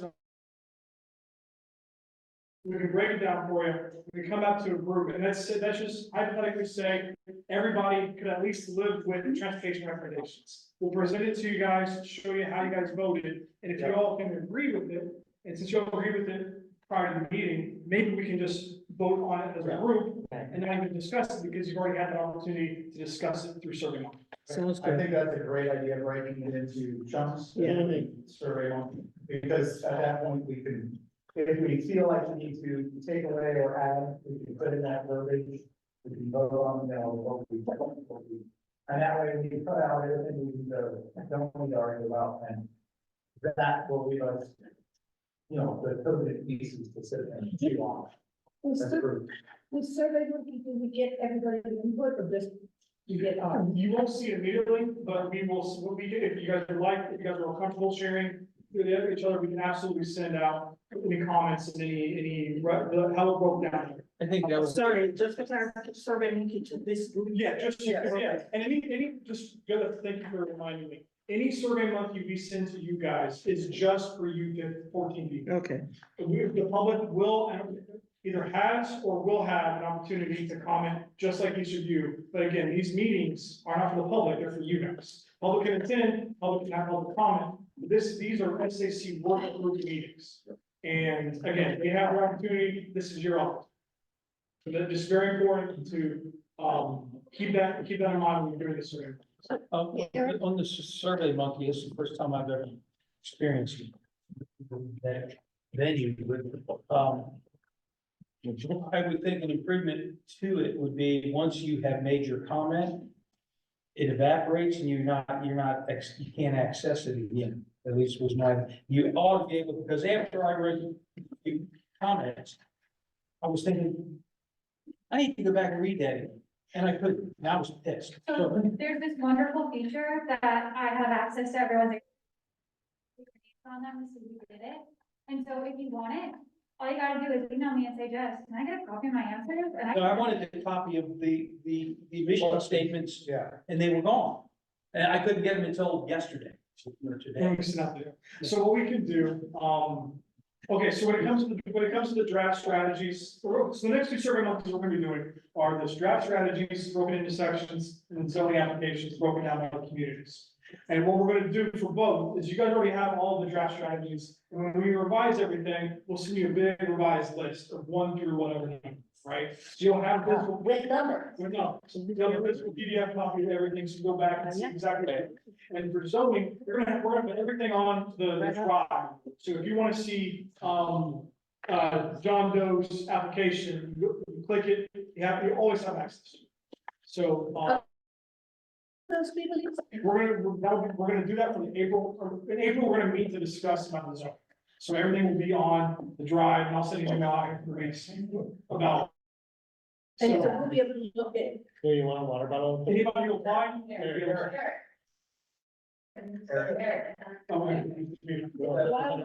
While we are doing. Eric. There's a garage. Take the box out. Here, take, That's good. Box out. Take the middle box. take one of the Oh, boxes. my. Now. So while we are playing with the audio visual, nice video. Here, Show off. Eric. Eric. Yeah, that was pretty good. Sorry. Please.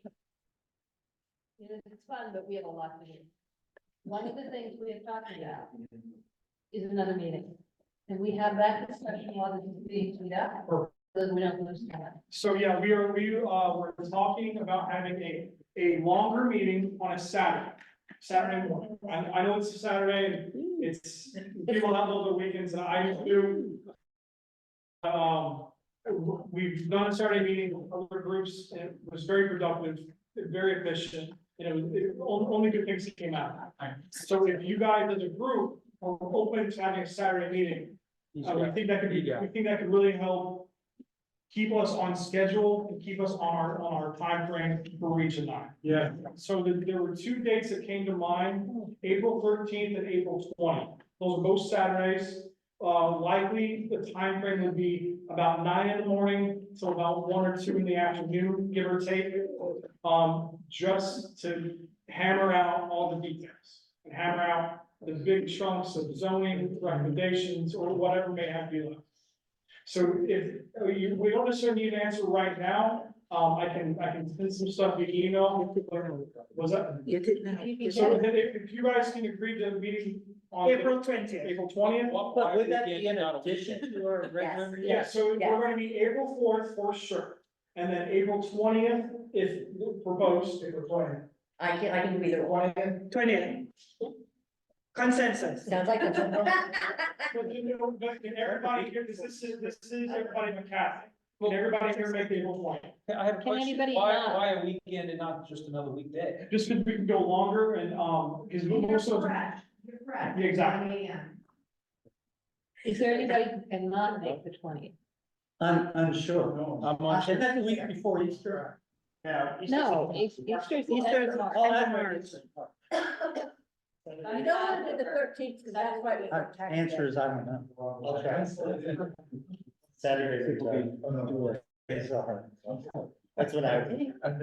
So, and to be fair, if there's any surveys sent out before that meeting, and you guys complete it prior to that meeting, if you can attend, we'll have your answers. So it'll be like you guys have participated, we won't necessarily be in the meeting, but we'll have, like, he agreed with this, or he disagreed with this, we'll be able to share with the group. But we do need a forum at these meetings. So it is important that at least have you are able, we'd like to see everybody, because this is a part of. Just as an incentive. His voice doesn't get hurt as much. But it's not as much. I'm finished with. So does anybody have any issue, can we meet April 20th? Yeah. Then we'll book a time, location, and we'll let you know as soon as we have that. I'll be in Texas on that. But we don't skip that meeting, right? We saw Oh, one yeah. in full. Cool, so, First. So I just have one more question before you start, Jesse. We do have one person who wants to speak. Is that correct? it's,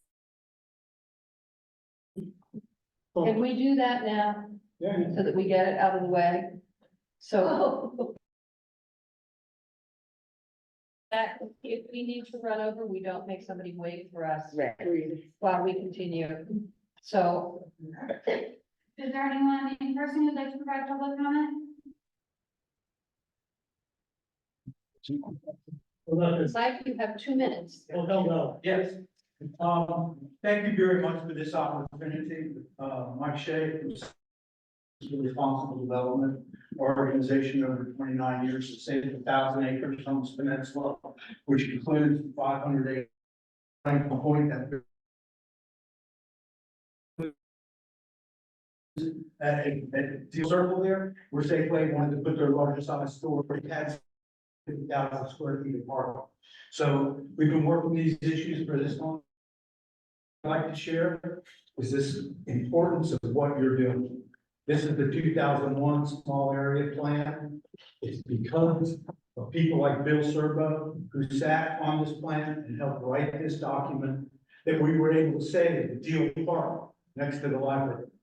The county, no other county executive stood up to say it had permits to build 18 homes there, and this county executive bought it because we asked them, and we had this document to help that happen.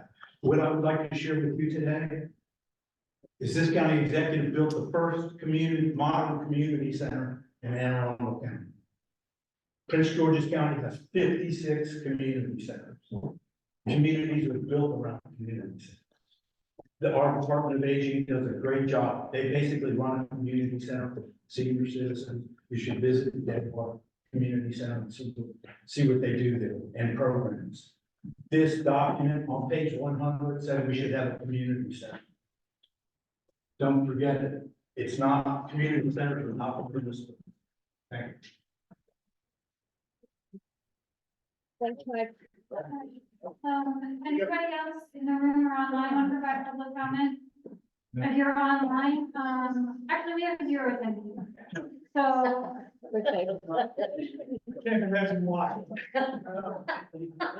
Okay. Madam Chair, on to the vision statement. Okay. All right, folks, keep it moving. So for the vision statement, we sent out 2 drafts that staff created after getting feedback from, community members and after hearing discussions with the SAC.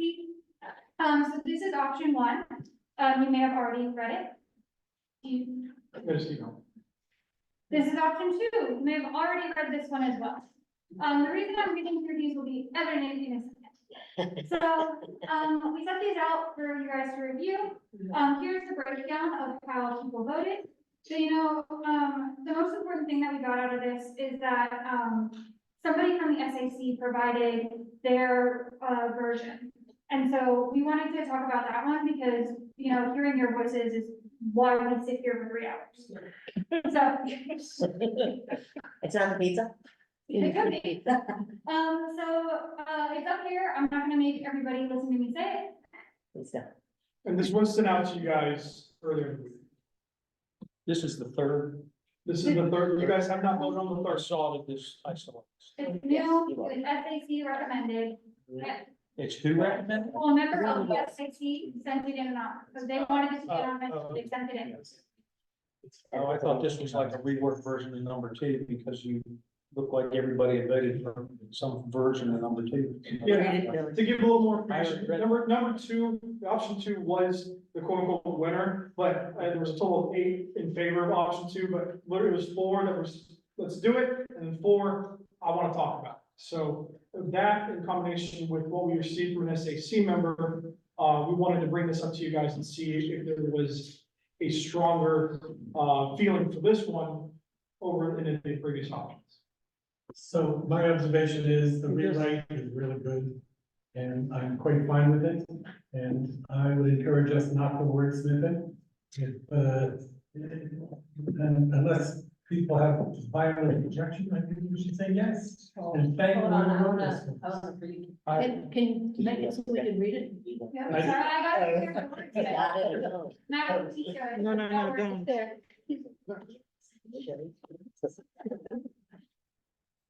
It's not a lot different than 2. I think it's just said it better. As the person drafted to, I would say the same thing. I think there's some more authentic words that come from your guys' lived experience of being down here that does get through here that better did now. I agree with Matt. Yeah. As I'm happy to vote for this 3rd one. Okay, I'm gonna drag things out. I think it's Of kind of course you are. wishy-washy in some respects, all 3 of them. And I had written basics, some block comments. I didn't put it into paragraph form, but later on I did. And it's not the content so much that because we're all covering the same content sort of, but it's the power and the weight of how we put it together. And the other thing that I think that we probably should have started with this first tonight, is because all of this other stuff on these boards would have to be able to fit into this. And so I'm gonna read a couple of these thoughts, if that's okay. These are things that are not embedded in there. They're in, but more powerfully written and cover some things and it says, it's like the citizens of Region 9 value the natural assets of the region. It's not, we're known for this. We're not trying to sell to tourists. We already know. And so this is what we value. Assets being the bay, its tributaries, wetlands, forests, and wildlife. Also valued are the region's farming and marine resources and industry and culture that are woven into its history. It is a priority to preserve the environment and cultural characteristics unique to and define Region 9. I mean, first couple of these thoughts, these vision statements, and I read the ones that you guys have put in from the other regions. Some of the stuff is almost interchangeable. It's not. We're different from the rest of the county. So it's more important that we state why we're different than the rest of the county and why it's more important. In keeping with this concept, the citizens do not want growth that threatens the assets they hold dear. Working within these parameters, growth should be limited moving forward. Won't be before you with rambling thoughts, but I do believe that we need to have stronger wording in what we value, not just some touchy-feely, we like shorelines, we like birds, we like less traffic, like, better schools and all that kind of stuff. That can go in any region. It needs to be written to us and to our area. That's my thought anyway. Yeah, I tend to agree with you on that sense. I mean, I can't grasp all of it in one fell swoop, but I mean, it sounds like we could get some of that language in there, and, Yeah. And I couldn't write this until today because I didn't have the other two until yesterday or whatever it was, because I couldn't get the vision monkey or whatever it was. I agree with everything. I just think it's a little of using negative words. It's not a vision statement. That's a humbug. Like we don't change, which is, it should like be presented in that way, but in a positive vision statement. So like, we do not, What do you do dream of? not, like that is, it's not a vision statement. That's a. So what we That's a- vision that's a are certain contention. things. What we value is the heritage of this area. It is what nature has given us, or it's why we're here. That's most of the reason why we're here, why industry is here. It's not West County, people come to see the bay. We have certain things that are different than the rest of the county, and we need to. I got that, but I think like in terms of vision, like, vision statements are designated for where we're going. Value statements and, mission statements, that's more for where we're at. But a vision is, this is where we're going, this is what we do value these things, but in the long term, We don't.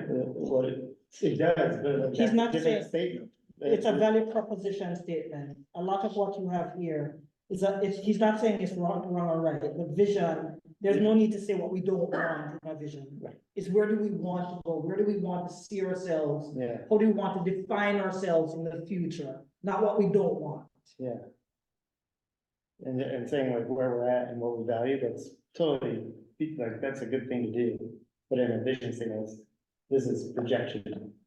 But I guess maybe looking at what we don't want and making sure that we're clearly, and I do agree with what you're saying that we need to make a strong opinion and say, like, using some stronger words that have a little more teeth, like, those like values does add something to the conversation, maybe looking at what you're saying, making sure that we're reflecting that in a positive manner. For example, I think if you say we don't want growth, you can use the term we want to preserve.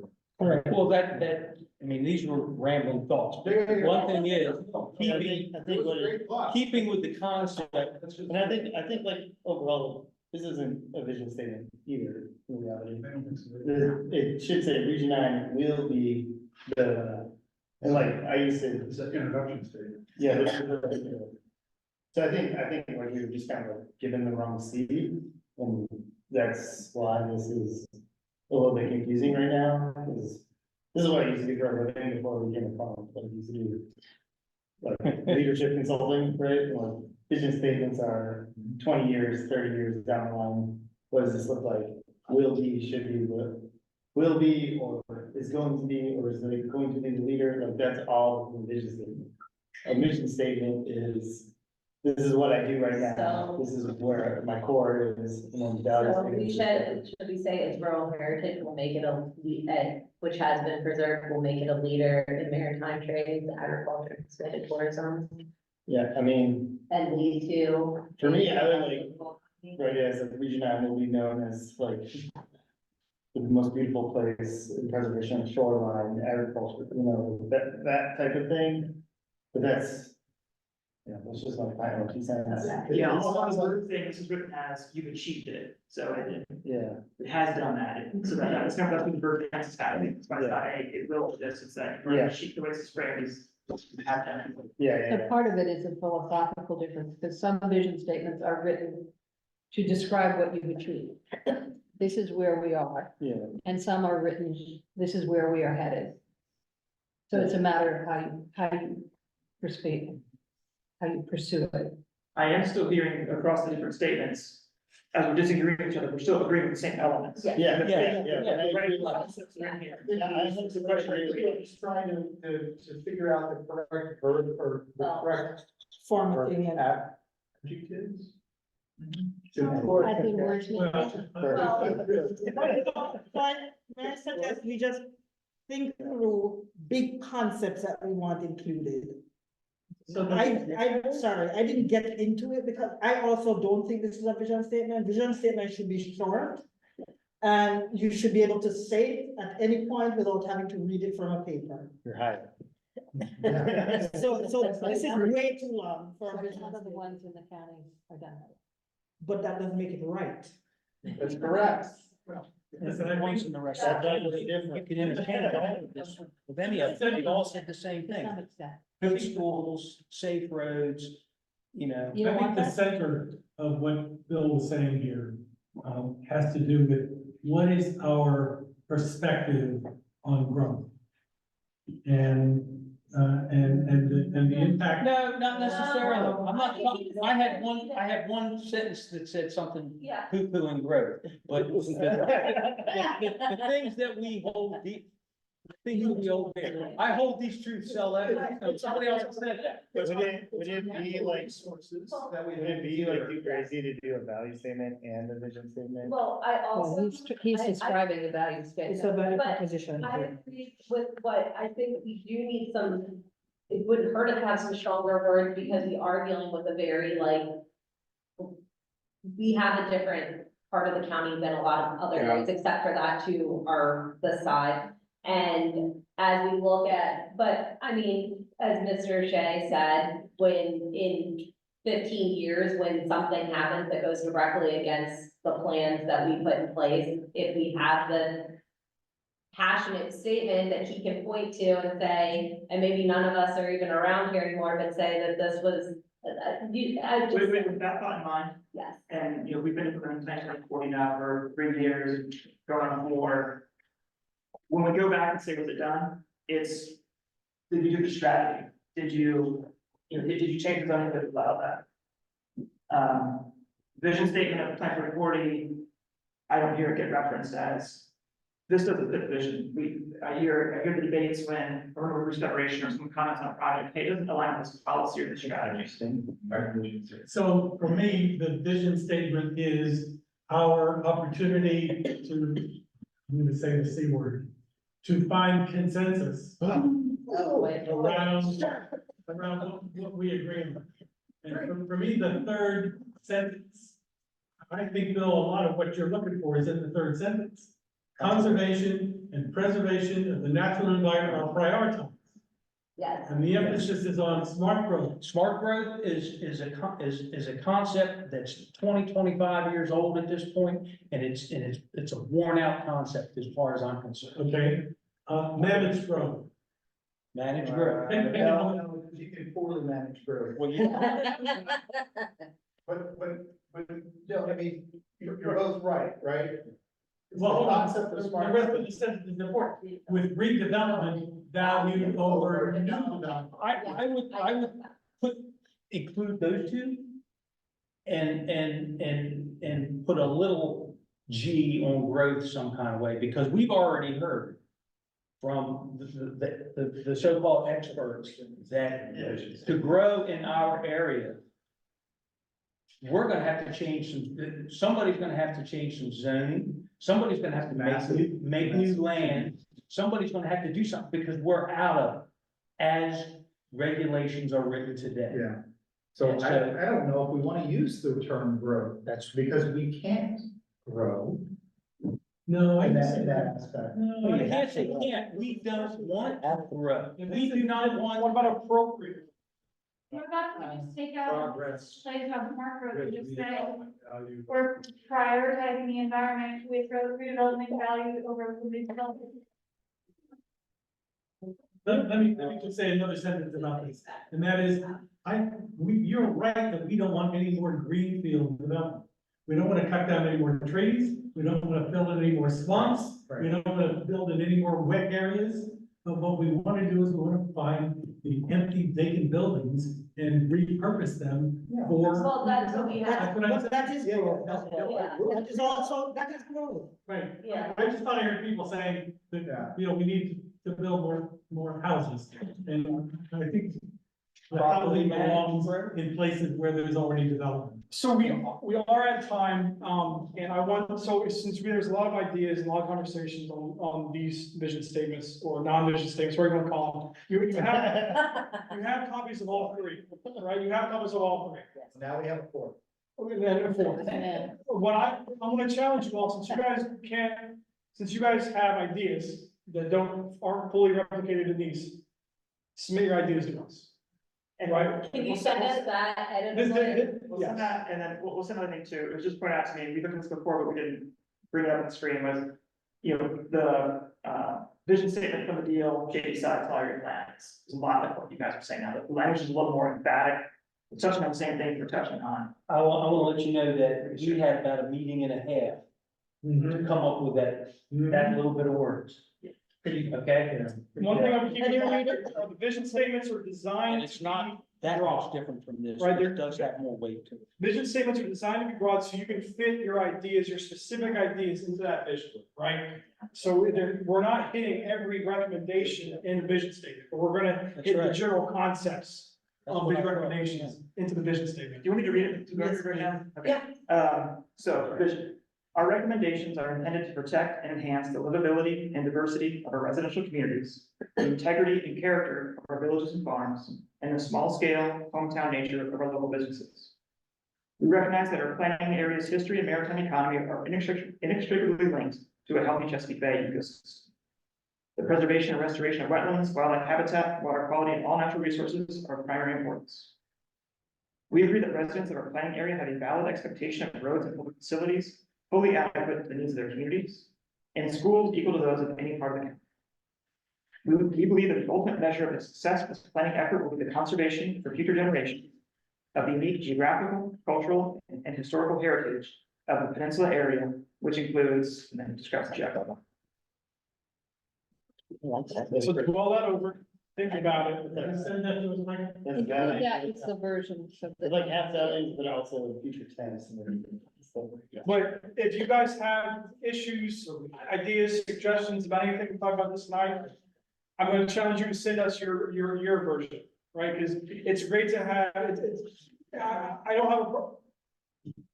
It's good to point out where you think we can do better, but I would also like to see people present a solution to the problem at the same time. And I would also challenge you that in the remaining meetings, you've got to come prepared. Yes. You've got to do your homework. You cannot walk into this room and say, oh, let me read this and see what I think.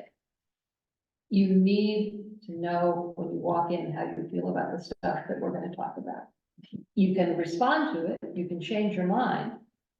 But if you haven't looked at it before and if you haven't spent time thinking about it, you do everybody else a disservice. And we don't have a whole lot of time to get to closure. And we're gonna get to zoning really quickly. Right now, we have 3 meetings left before summertime. We were in a similar position with other regions in the last year. We actually had ended up meeting almost bi-weekly for 2-3 months. So if you want to avoid doing that, do exactly what Kate just said. It's gonna happen. I told you that's what happened 20 years ago. Well, we're gonna be better than 20 years. There were some pretty good people on that. I understand that, but we're gonna be better. Process, and these guys are managing the process really well. And they are. I've just got one other thing, I think we have a pretty good vision statement in the mail, envision that document. If you need it, I'll send it to you. I think What would be, what's the difference in mission statement? We should get a vision statement? mailbox in I mean, I can understand mission statement being like a dream. But I think that you're in adjournment in the near future. So our last slide is just about some outreach, you know, talking about what's been done. Like I said, we don't just meet here 3 hours a week and then go back to our desks and watch TikToks. I in fact cannot watch TikToks, they're blocked on the county government. So, you know, what do? We do other things, we do other work. So we had some initial outreach activities, even before y'all were seated on the SAC. And we've done some things since then. You can see them here, when I showed you the hub site earlier, you can see them listed there. We've done some feedback, questionnaires online through SurveyMonkey, to get feedback on, you know, what did other people think about statements that went into crafting this vision statement? What do other people think about the natural environment strategies or the economic development and housing strategies? We also had, a brunch we were at. And so just something to think about and email staff, because we're out of time, is if there's an event in your community that you're like, I think maybe it could benefit people if staff were there to talk about it, let us know and we'll see if staff is available to attend that event. We're not doing this in the dark, we're trying to include as many people as possible. So, if you've got an idea, if you've got an event, let us know. Jesse, can we also, use SAC members in some of those events? For sure, yeah, if it's an event and you're like, I don't know if I need staff here, but I'm gonna be there and I can tell people how to check out a website, then you're more than welcome to do that. So the, one of the things you were looking into is Homestead Gardens Green Expo later on in March. It's Maryland Day weekend, I think it's the 23rd. That's one thing that's coming up. Audrey had talked about, Smoking on the River in Deal later on in the spring. If there are other opportunities like that, that you're aware of, that you would be interested in sitting at a table for a couple of hours and talking to members of the community, maybe we can get Hamilton to convince his sister to let's do something at Honey's Harvest one Sunday. A lot of people go there, not all South County, and it's not quite South County, but there's a lot of South County people who show up there. And even if you want to sit at the table, It's not we got regional. staff rules. It's not in our region. It's not regional. Are we gonna go over the comments? I read the comments that you made on stuff we've gone over that you had in your outreach, or was it just for our? About the Is that the strategy. housing survey? The surveys that took place? I mean, there was comments on a lot of the stuff. Yeah, so we should have to walk through, like, you know, told that again, this stronger favor for, the small scale that's in the middle, that we have kind of split ideas about economic development, whether government should be supporting economic development, you know, should the private market take it itself. So yeah, we kind of added in some of that commentary through the meeting. But. And you included that in what, in the package you sent us. Yes, anytime we have the surveys, questionnaire, summaries, we send that out. We actually work double time to get the econ out to you guys this week, so, no, and typically we're gonna do our best to send you everything at least 2 weeks in advance. Just to make sure you guys have plenty of time, 2 full weekends to read, do your homework, all that stuff. But this was the one exception, we just closed, yeah. So, I would recommend, like, if there's some comment that somebody made that's really sticking out in your mind, when we do those surveys, when we ask you to review the strategies, there's a comment feature at the end, so you can say, somebody said this about my favorite strategy, and I think they're wrong, and you can tell us then.